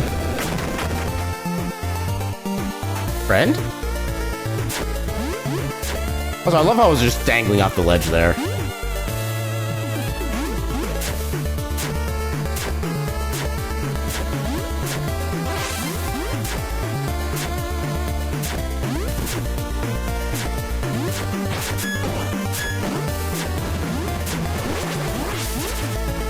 Oh god.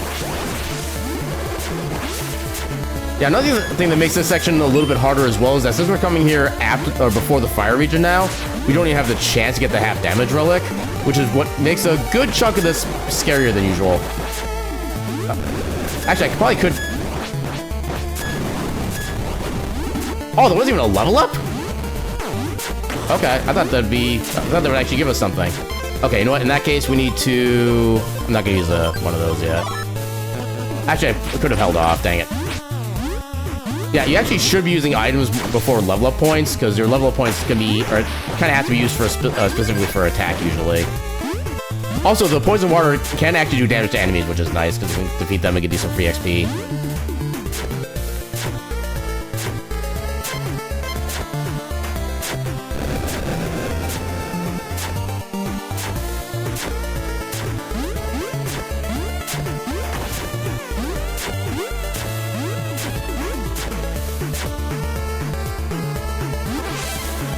it is very possible to miss that checkpoint, and it can bite you if you just like, whatever, I'll just skip it. So you always want to grab that checkpoint, especially when it's free. It's time. Friend? Friends! Let's play the Run Away from the Friends game. Also, for some reason, you can pogo on that particular skeleton enemy's head and he won't just, like, crumble down into a pile of bones. That's, like, the only one that does that. That's what happens with all the other ones. They just crumble and you can't do any more damage to them until they revive.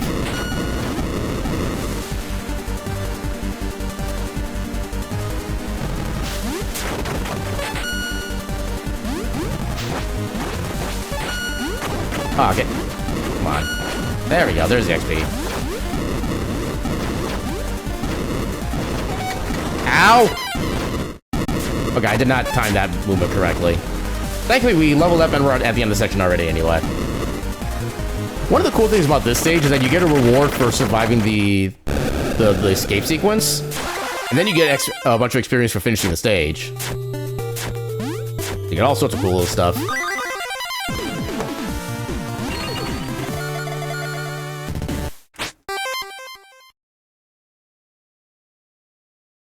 Alright, we should have plenty of level up points for another attack up now.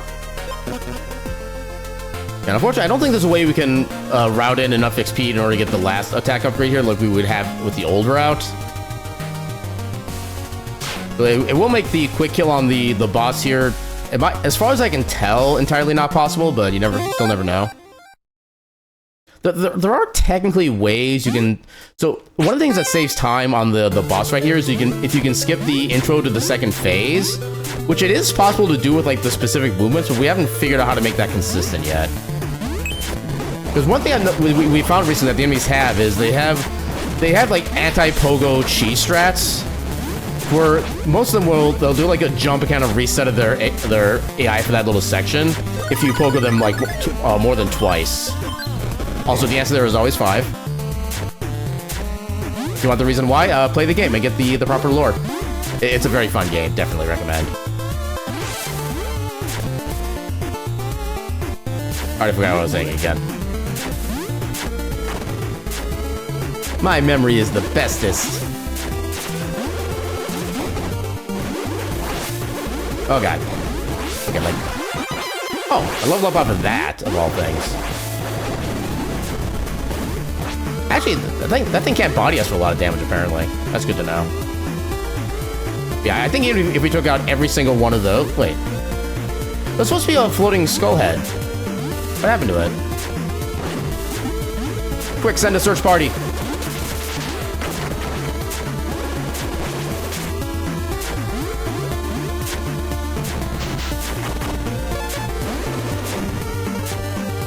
Yeah, you want to time your dash in front of that guy just after he throws his fire, so it doesn't like chase you during this segment here and make things even more annoying.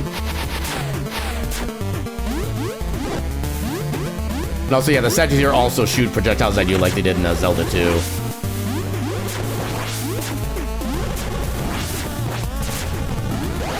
Oh god, oh god.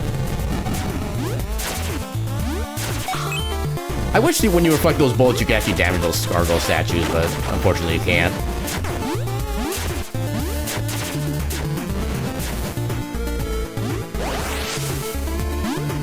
And boss time. So we can do a little bit extra damage with this spell at a certain section of it, but it's not gonna be enough to get the full quick kill in, unfortunately.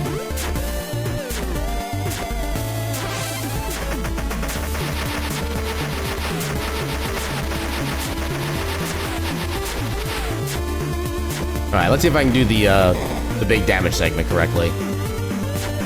I've had a good chunk of luck with it recently, but last time I did kind of screw up the timing. Because one of the big sections of damage you can do in this fight is when he starts throwing the little sickles at you. You can reflect each one back as long as you keep the right rhythm and the right distance.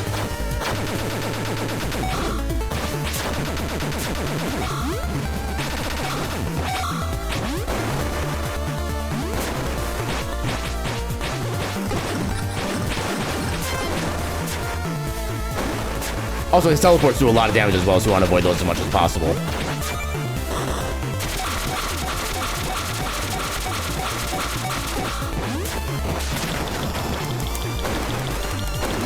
Well, I got all the signals attacked in, at least, which is nice.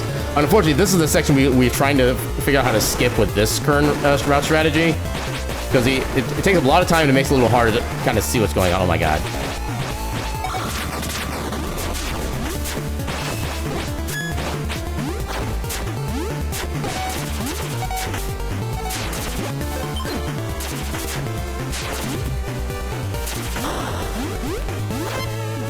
Help as a precaution. Ah, dang it. There we go. Not the best fight, not the worst fight.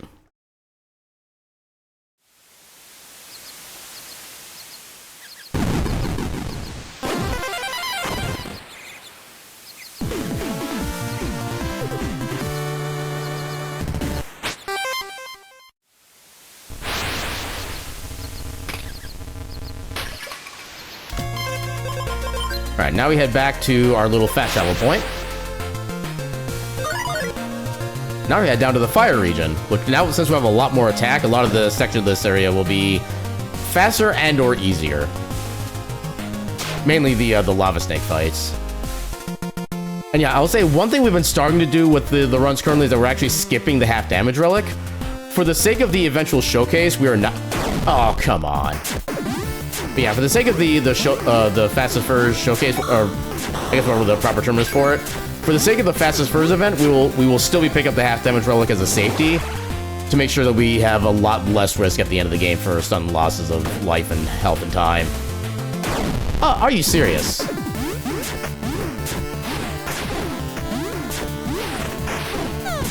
And I'm on fire. But honestly, that's fine, because whenever you do like an area transition like this, you actually get cured of your fire immediately, so it doesn't even last as long as it normally does.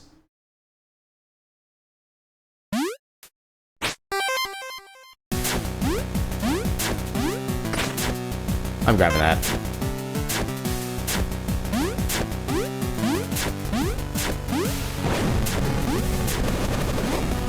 Yeah, as long as you downstab the little flame guys there, you can usually get away with the... Okay, yeah, and every time you get attack or land in the little fire down there, you will 100% chance get set on fire, which is unfortunate for us, but... And yeah, for the first, I think, couple of screens, there's going to be no lava pillars for us to worry about for timing. Unless they come right at the end here. Okay. We got ahead of that one because we were willing to take the damage boost, but... Thankfully, there's a checkpoint right here.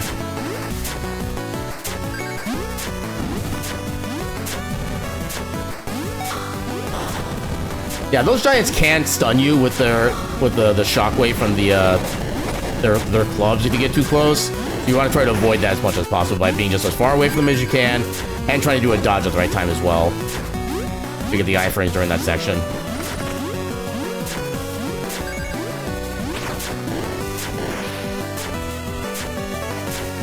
Come on, get down there.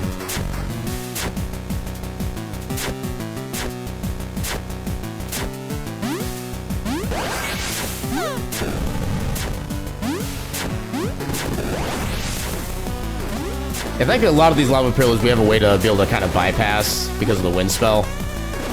Some of them we have to wait for them to go through like normal because they don't give us enough of a gap, but for the most part we're pretty good at being able to skip a lot of these.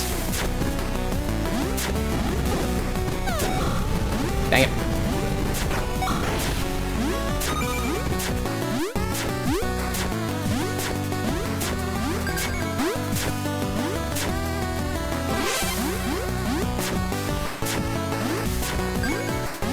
Yeah, whether speedrunning or playing this game casually, always get the checkpoints.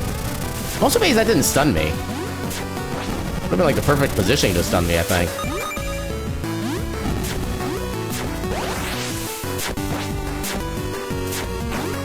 Yeah, this is another one of the reasons why the Wind 1 spell is the best, because it gives you so much more like mobility and options in midair. Both for like actual movement strategies and for backups. Well, dang it. Okay, here we come up here, we can just slide against the slimes here so we take no damage, and we can basically ignore the troll there.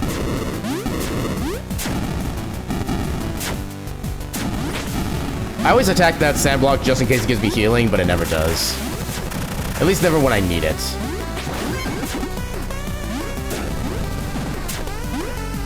Yeah, this is another one of the sections where just as long as you just keep going and go fast, you can basically skip all the cycles that would be annoying for you.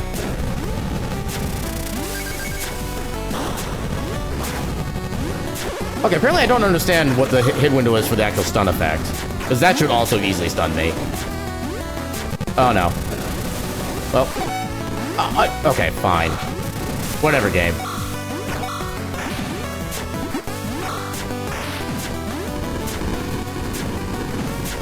Yeah, this game's got jokes. Yeah, I think we have the checkpoint there, but it doesn't make it any less annoying.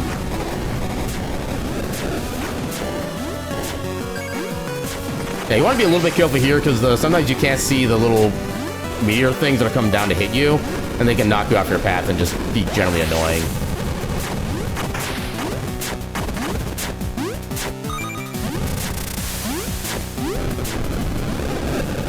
Heck you, bat.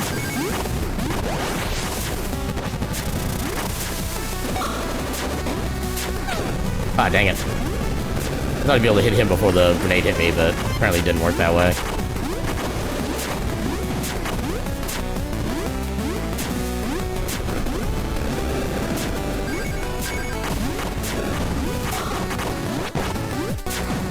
How is that not one hit done? I was like, can we? Oh, we have just enough for the... Actually, I probably shouldn't have done that. We're not gonna have enough level up points for the face tanking of damage.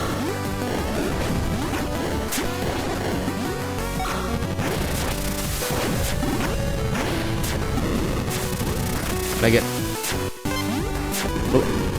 putting us off cycle, but... Like, trying to maintain... Okay, we have one of these. Yeah, trying to maintain health here is pretty vital. Oh, I gotta look at that positioning. Yeah, maintaining health here is vital. Because the strategy for this boss fight coming up here is reliant on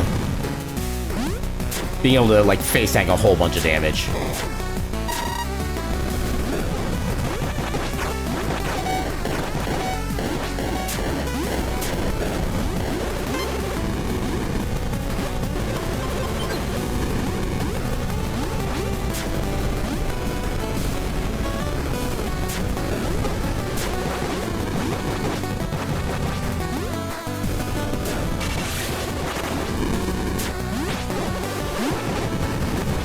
There we go.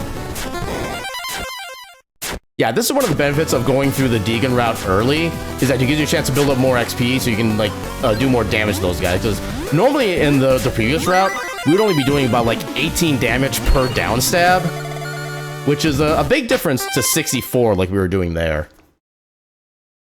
And yeah, that is one of the benefits as well, is that, so like I mentioned, for every level up point you put into attack, you can get an extra 4 points of damage, and the cost of the amount of the amount of level points it takes does increase for each stat you put into it. But when you max out the attack skill, in addition to the normal +4 you would get from that level, it also gives you, I believe, an additional 16 damage on top of that. So you're doing literally so much more damage than you would be otherwise. Which is why it's important to be able to get the... Yeah.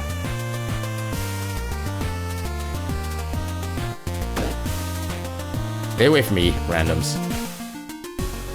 Alright, now for the part we haven't done in a little while at this point. Getting the half damage relic.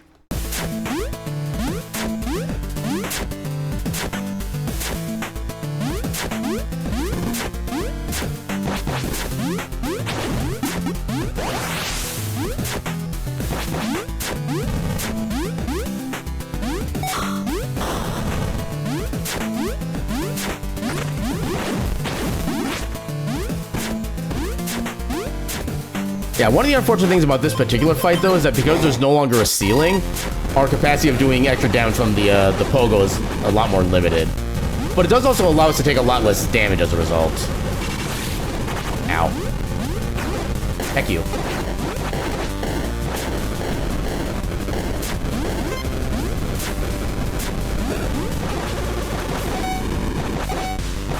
There we go.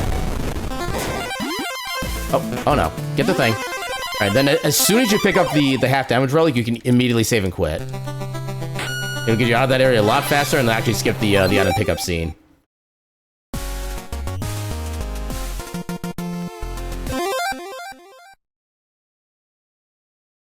Also, I love the little face that pops up at the start of the stage. But yeah, now that we have the white border around our hearts, we will take a lot less damage, and we can basically kind of face tank through like most of the rest of the game at this point.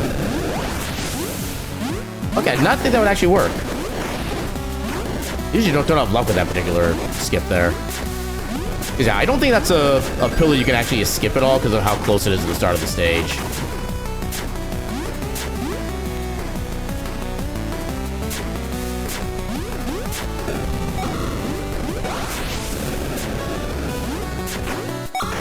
You know, I might have discovered new tech there.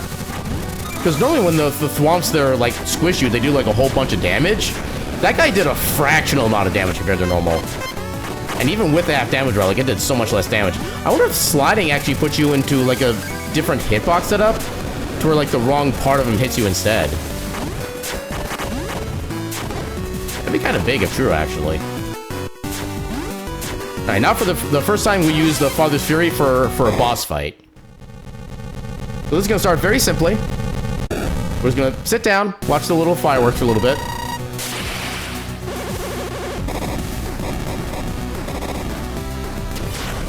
Do that. And because he always spawns right there, if you don't move, you can just do that to use iframes to just utterly destroy him. And yeah, super easy boss. I'm 99% sure this is the fastest boss fight in the entire game at this point.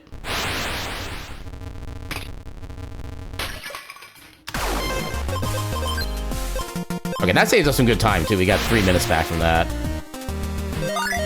Which I'm not really sure how... I know I did modify the splits to make them somewhat more relevant to the new route, but I guess I didn't do it correctly. Because technically the last split should have also been a gold. Oh no, I need to figure out... Because I know when I tried to clear the split out before, it seemed like it cleared or changed like the entire time of the run as well, which didn't seem right. I need to figure out how to make that like properly applicable.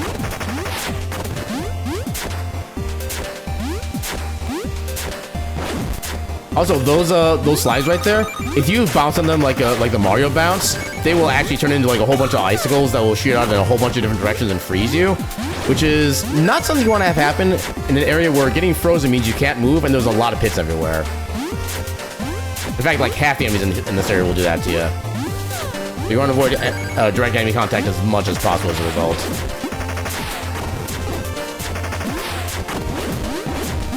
Thankfully, the ice slimes can also die to just regular slide attacks like this, and they're worth a good chunk of XP, so if you need to catch up in XP for whatever reason, this is a good spot to do it.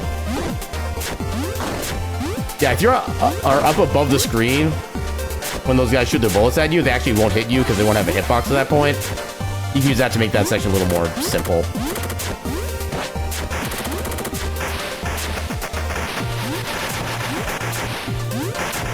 Take that, Viking.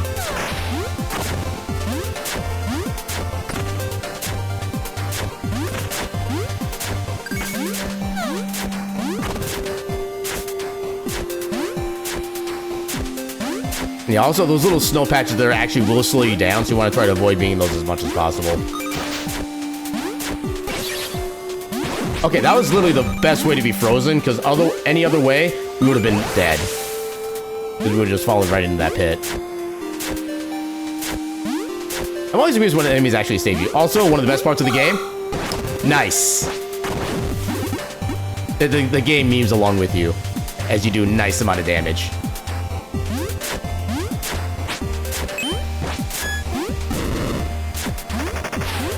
Oh god. Okay, salvaged it. Again, one of the reasons why Wind 1 is the best spell in the game. Yeah, we call it Wind 1 because every elemental spell in this game actually has 3 different levels, most of which you have to actually basically find in various sections of the map. Although, I think, like, the dark and light elements, you can basically get better versions of it just as story progresses. But for the regular elementals, you have to, like, find their different tomes throughout the world. And each spell does, like, a different thing. It's not just, like, this spell just does more damage or like that. They're entirely different effects, which is actually pretty cool.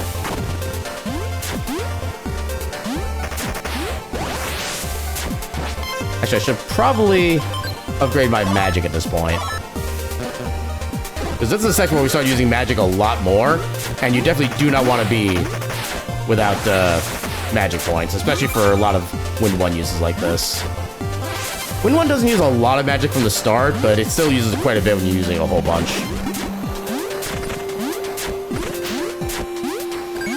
Yeah, in this section, and I think also the next for a little bit, you have the wind literally blowing against you, so you have to deal with the change of momentum. Okay, that's not quite the way I wanted to make that work, but sure.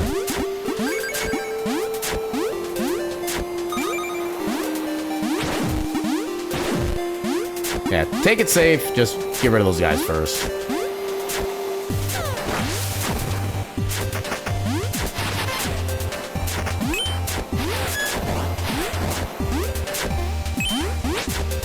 Come on.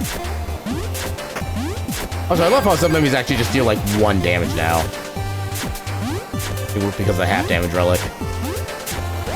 And you can still technically reduce damage even further, because for every stat that you level up, whenever you max them, you get like another special bonus effect. The bonus effect with the maxing out your health stat is that you take 25% less damage from all sources, stacking on top of the half damage relic that we have. And then the max level bonus for the magic, which we will not see in the rungs, we don't get enough experience points for that. But when you max out your magic stat, your magic or your passive magic regeneration improves by a little bit.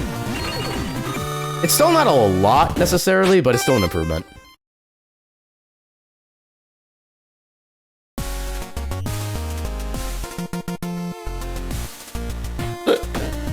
Oh, no, you don't.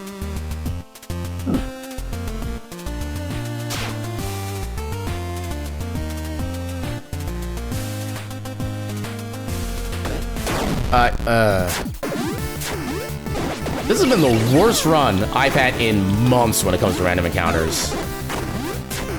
Apparently everybody wants a piece of me. Okay, I did get frozen at. Oh my god.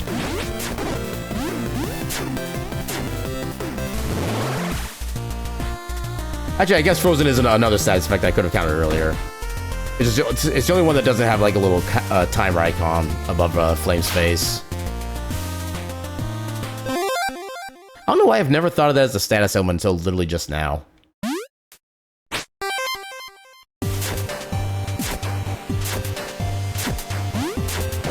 Alright, and whoop! Are you freaking serious? And I bid you welcome to the longest stage in the game, TM. This stage is gonna take so long. You're gonna be here for the next 2 hours. Hope you're all buckled in.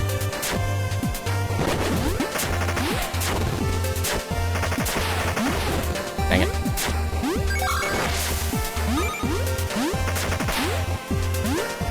No, I kind of want to test something.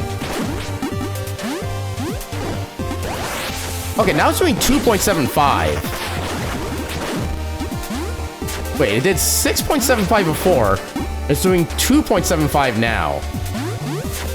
So we're only taking like a third damage from those spikes now. They must be coded really weirdly for damage.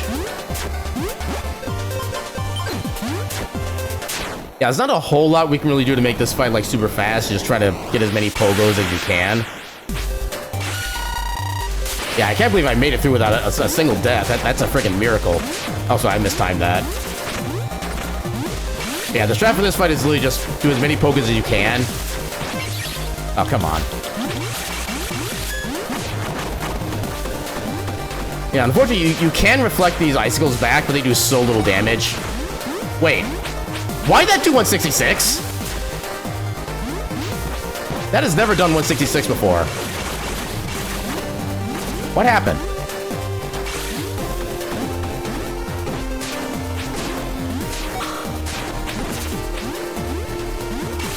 I'm used to that doing like maybe 40 damage. Why is it suddenly useful? Yay, free damage.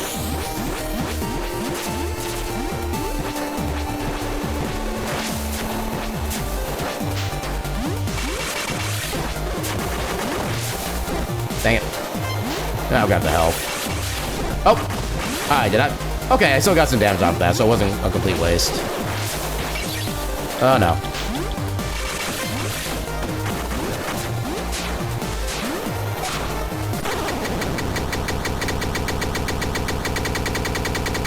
Why is that doing so much more damage now?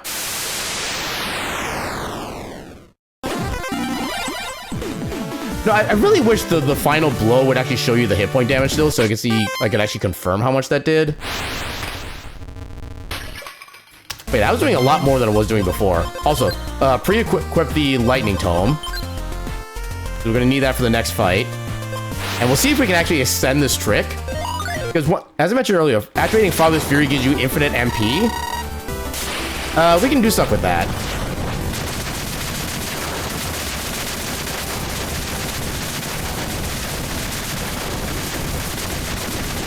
Ah, dang it. Yeah, so for whatever reason, if you keep using the ability after using Father's Fury, you can actually continue getting infinite, basically infinite casts until you get hit. And we're still trying to figure out how to actually, like, perfect the strategy for that, but... Yeah, you can theoretically just have that the entire battle, and just, like, constantly have, spoilers with name redacted here, kind of defeated within the span of, like, 10 seconds. But unfortunately, we're not allowed that for this part of the run.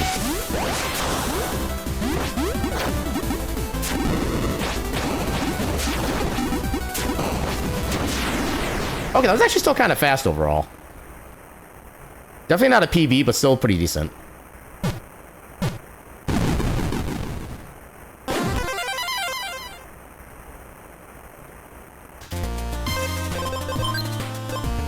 Alright, so we go to the Soul Well. Get one text box. And one of the few glitches that we actually use in this game. So this forest... Okay, I'll show you what happens here. You enter, you leave. Now you're back at the front of the forest.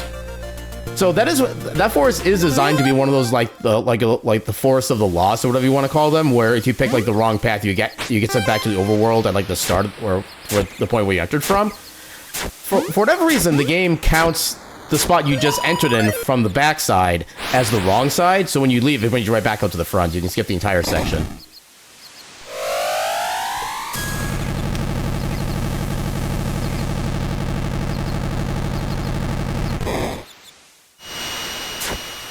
Okay, it's gonna be so nice being able to go through this the final stage of the game and not have to worry about taking like a bajillion damage from enemies again. Yeah, some of these guys hit hard with their attacks. So let me get this up to level 5. Yeah, level 5 magic is all you really need by this point in the run. And you do want to save some HP or some level ups for health in case you need them for like random shenanigans.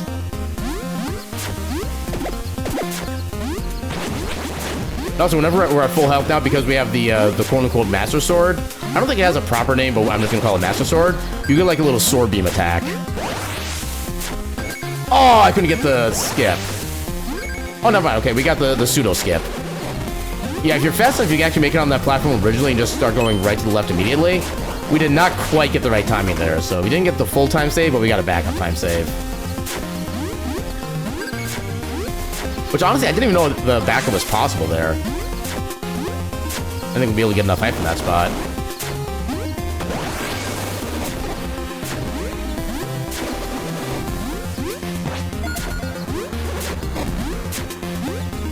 Yay, money, I didn't really realize it was up there.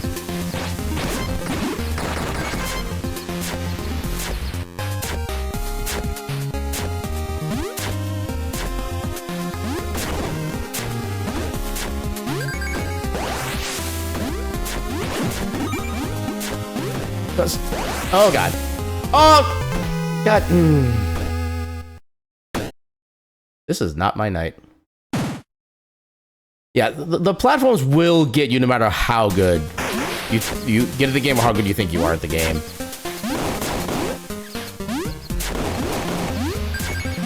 I mean, the game itself has been doing like expert level trolls on me all night. In all fairness, it has been, as they would say on our Carl Sagan stream, playing me like a fiddle.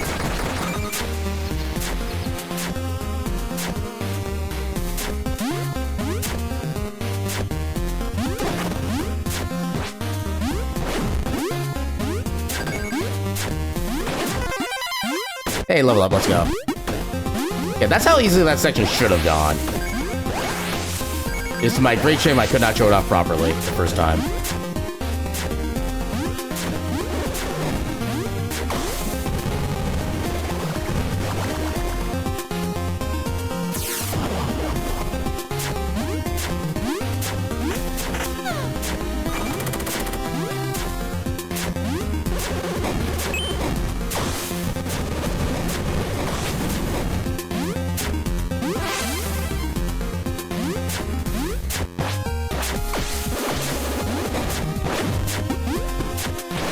Also, you can finally take care of those turtle enemies now. Because they have so much defense, you normally can't do a single thing to them earlier on in the game. But once you get to like this level of strength, they just like... They burn like a piece of paper. And it is so satisfying.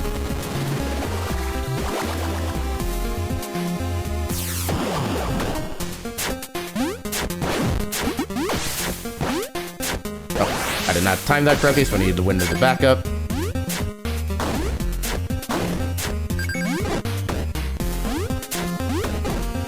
Oh no.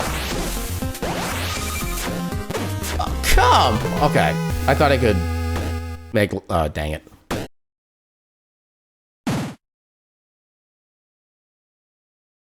Yeah, some days are just not your day. And I feel that applies, like, quintuply when it comes to speedrunning. Like, if the game decides it doesn't like you, it will make your life miserable.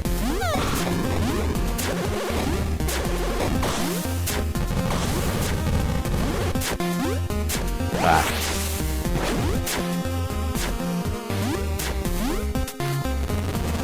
Then, of course, having to go through all these teleport animations constantly is also kind of annoying.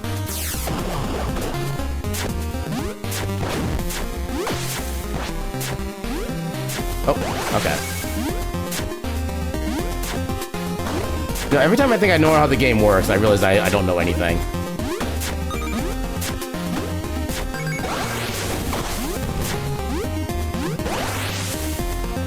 Oh, why are you not grabbing the thing? Seriously. Alright, funnest section in the game with Win 1. You can skip so many of these little platforming little segments here.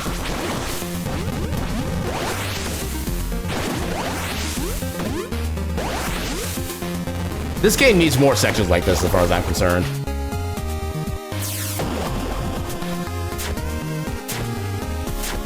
It's not boss time quite yet. Oh god.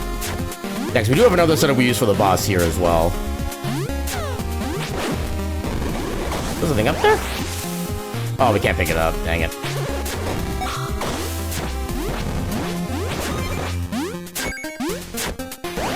Oh no. Heck you. Yeah, we lost the cycle because of that.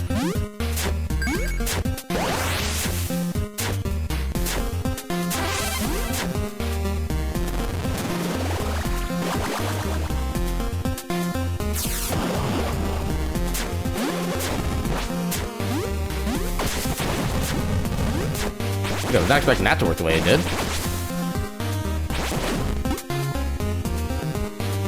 Alright, this section right here. In order to do this section fast, you need to win 1, hit the ground, and then do this. Because you need the win 1 spell to be able to come back up here. And if you bounce off of the enemy, the little bat that's up there, you will not get your win 1 spell back. You need to be very specific about your movements there, even though it doesn't look like it's that important. Okay. I thought I had sword beams for some reason.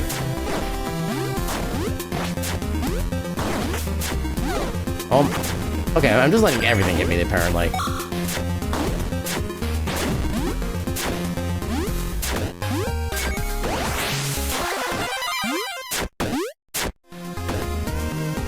Yeah, you can't always get to that experience level depending on the timing of the platform and stuff like that, but that time it worked. Okay, so now I need to get the light spell ready. So we have a fun strat for this one as well. Rawr! Rawr! So right as the fight starts, we come in here, we use up the infinite magic potion.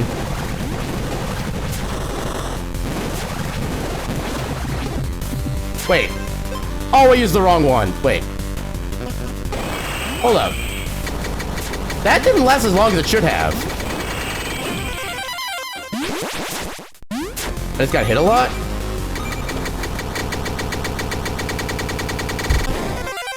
Well, okay. Welcome to our GDQ moment. That has never happened before. So, yay for that, I suppose. Yeah, I've never had it go that badly where I couldn't even kill, like, a single one of them.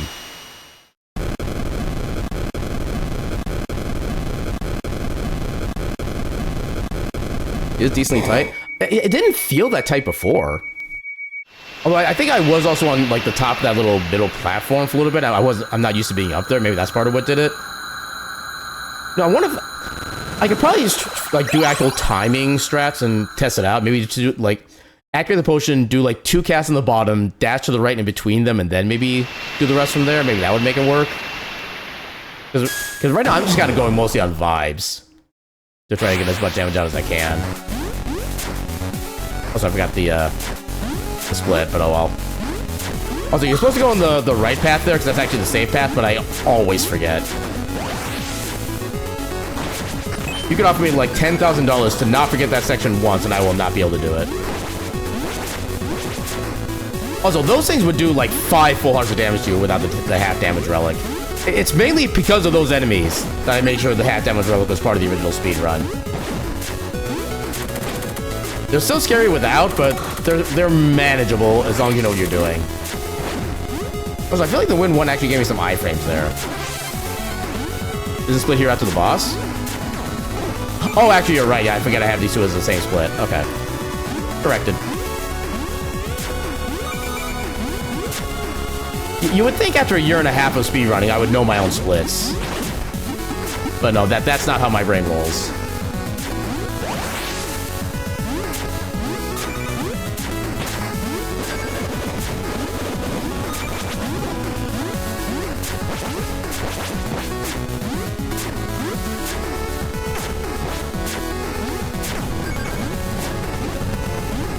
Yeah, those things as well would also do 5 full hearts of damage without half damage relic.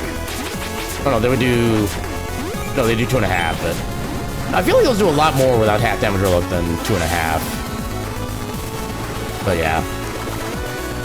Oh no, actually 2.5 is the half damage, so yeah, 5 full hearts. Yeah, so many enemies here have so many high damaging moves. Also, we have another little, I guess, sequence skip we'll be doing right here. So we come up here, come up, jump, dash, come up, jump, dash, delay, come up. Now, every time you get hit by an enemy, your spell replenishes, so we can utilize that to basically get a secondary wind spell up there and skip about like 20 seconds of stage.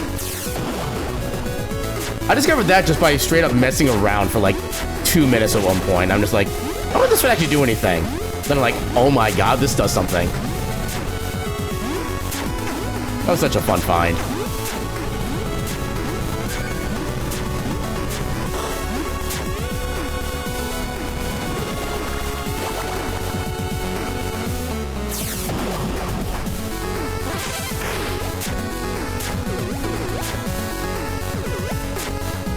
Actually, I probably could do a slash dash from that guy now that I think about it.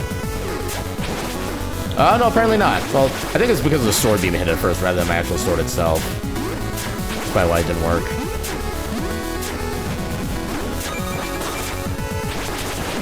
Eat him.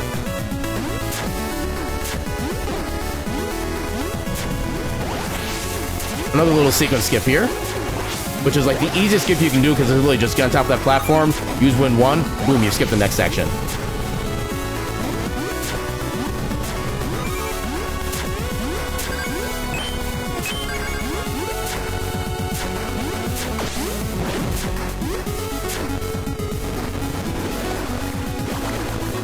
Yay, reflexive dashing. Another little mini time section to try to skip the cycle. It can look kind of tight, but as long as you don't, like, get hit by that guy for any reason, it's basically free. As long as you're also properly dashing, of course.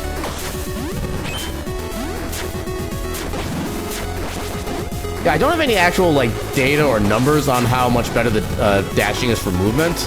I just know that it's, like, substantially better, especially given how free it is to do.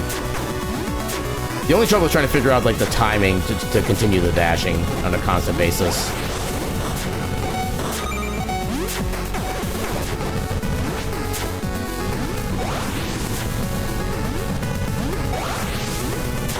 Yeah, if you need to take damage from enemies like the fire snake there or the little wheel guy, you want to take contact damage, generally. Because their attacks are so much worse. This guy is basically harmless, although he is a flashing lights warning. Because he uses a lighting attack to make the screen go a little flashy like that. It's not like super noticeable because everything else on the screen is so light in the first place, but it's still a valid warning. Oh, come on. You can actually use that guy's Thunder Spell to give you a little bit of a knockback bonus if you time it right. I unfortunately did not time it right.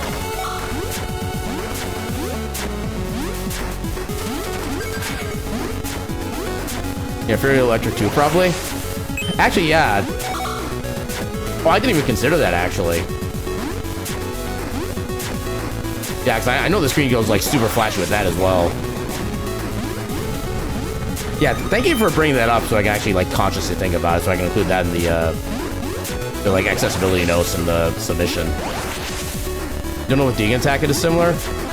I'm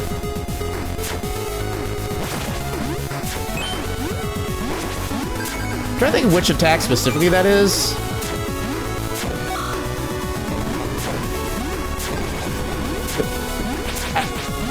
Okay, the one in the second phase.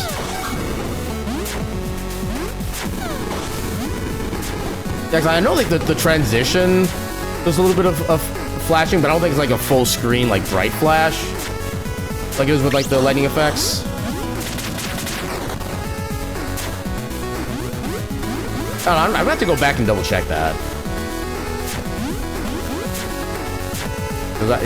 The attack in particular is not coming to mind at this moment. I did not time that dash correctly.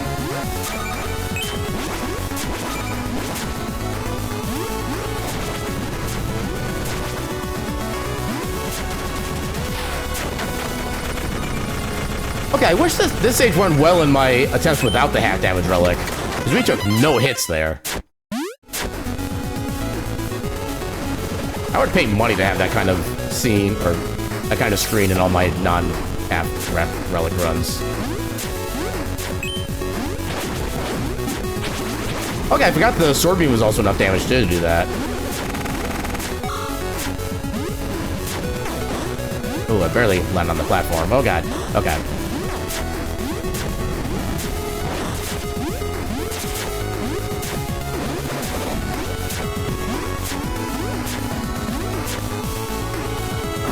I might have been able to push that, but I didn't want to take that risk.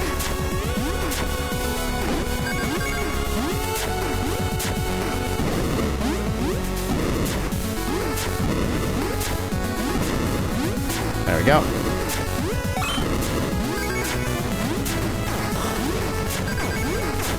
Also, I still need some more Fury points.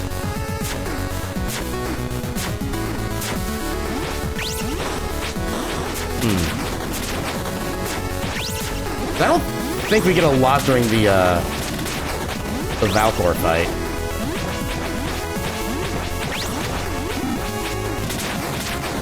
You get back here. There we go. Okay. Now we're good. Okay, good to know that can be a backup if we don't have enough Fury points available.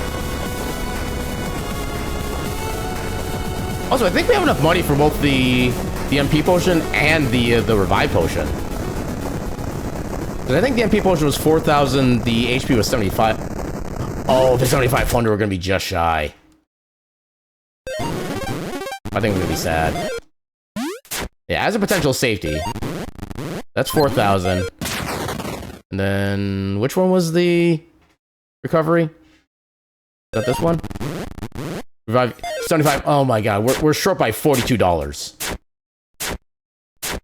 If I had died one time less, no matter when in the run it was, we would have been perfectly fine to get it. That's annoying.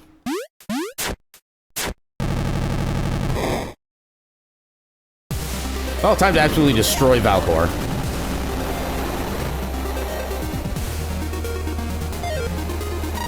Ask Valcor to Venmo you those $42. Welcome in, Gecko. How you doing tonight? And yeah, as you can see, your best option is to try to hit Valcor with the actual sword itself, because the sword beam does so little damage in comparison. Also, his teleports do a lot of damage, so you want to be very careful with those.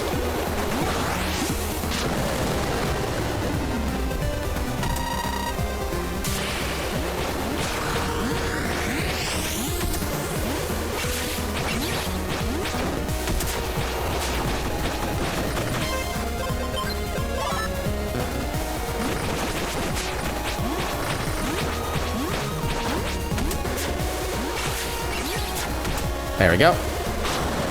How's the run going? You can look at the timer and tell me how it's going. This has been one of those runs that's been kind of mean to me, in all honesty. It's kind of unfortunate that this is the run that we're doing the showcase preparation thing with, but it is what it is. Yeah, normally pogoing is kind of the strat for like all boss fight stuff like that. Less so with Valcor, because he actually doesn't take the full double damage from the down stab attacks. So you actually want to go with like the full regular swings as much as you can.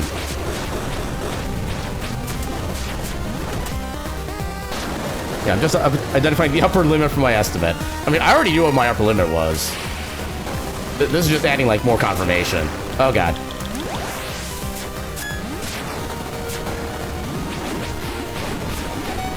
Okay. Yeah, I got an item here.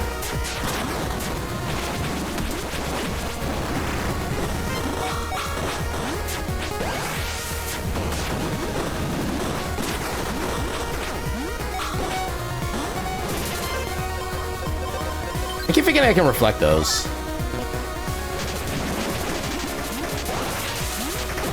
Come on. There we go. Yeah, to be fair, good and estimate stuff that can go wrong. Yeah, this is definitely a prime example of what like the worst case scenario is. So yeah, definitely at least a good point on that one.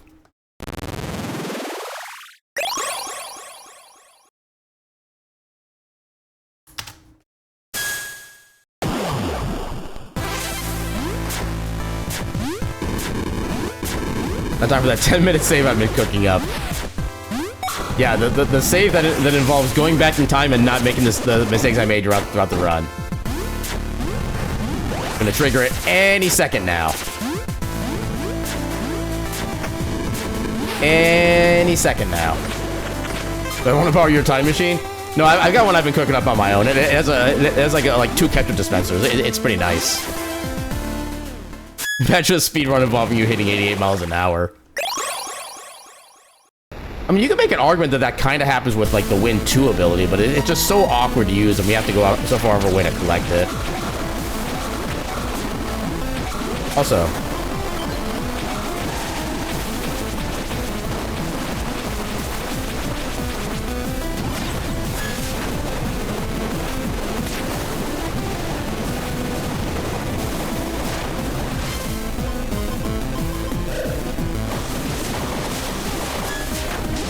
Oh no. Okay, I just could not get back in position.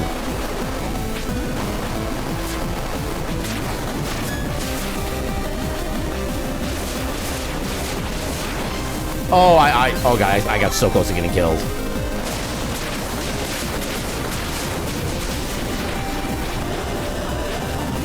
Oh god. Okay, I got free healing from a random potion. Oh god. Oh my god, not you again. Specifically, damage boost to get rid of that friggin' enemy. Time, there we go. Okay, yeah, worst case scenario run. And it's actually not even as bad as I thought it was gonna be either. Yeah, and once again, this is with half damage relic. Imagine this fight without it. Yeah, that's one of the roadblocks you're trying to get past without that particular item. I didn't die in Valcor or Vaughn. I mean, true, but with half damage relic, you really shouldn't have to worry about that as long as you're paying at least half attention to your health.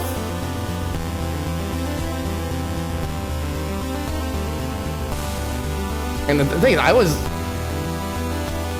Yeah, we didn't die here, but I was also not being, like, the most attentive with this fight either.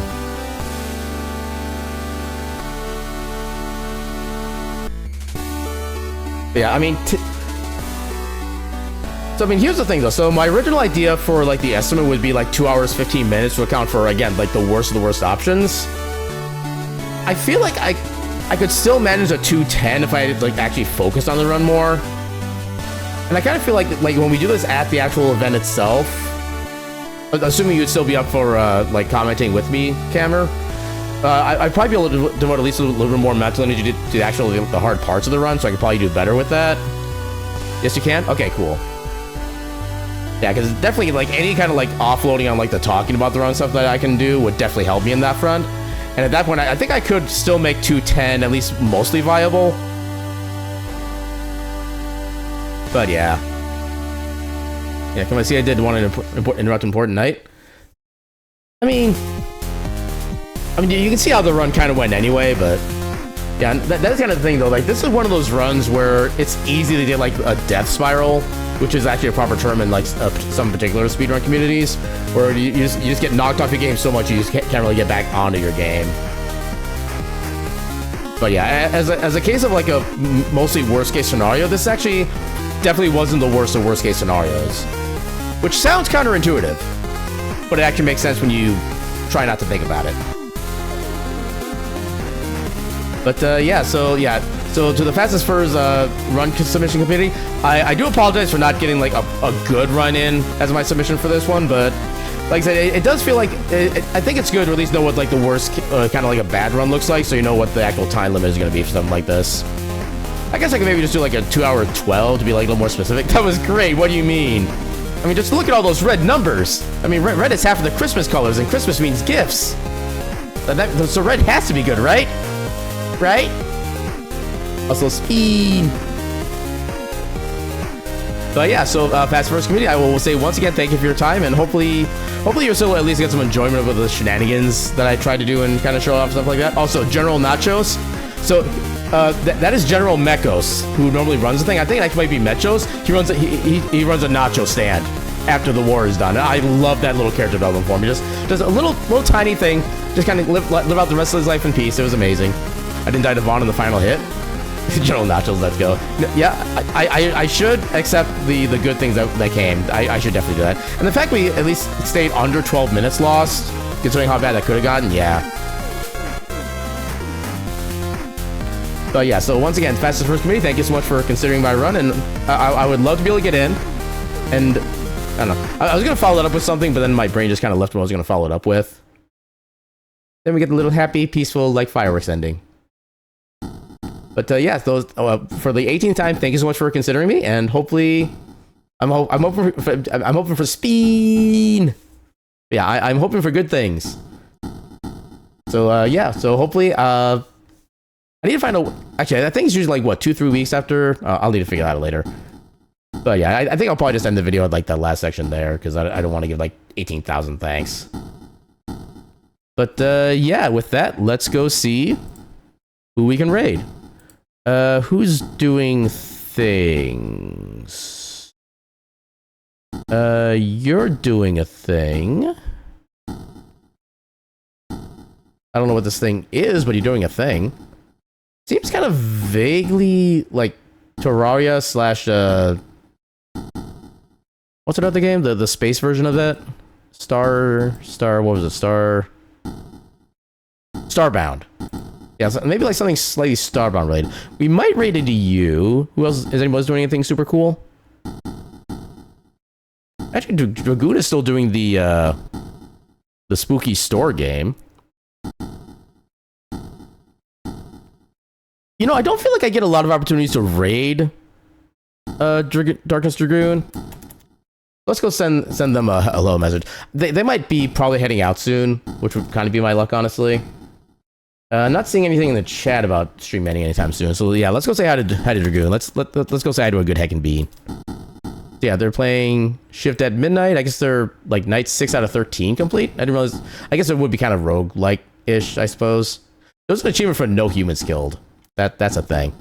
They had a talking bear earlier, like a talking teddy bear, or like a talking anthro bear, because those two are very different things, I would think. But yeah, raid message. A bear on all four. Okay, so yeah, okay, just a run-of-the-mill bear. Raid message.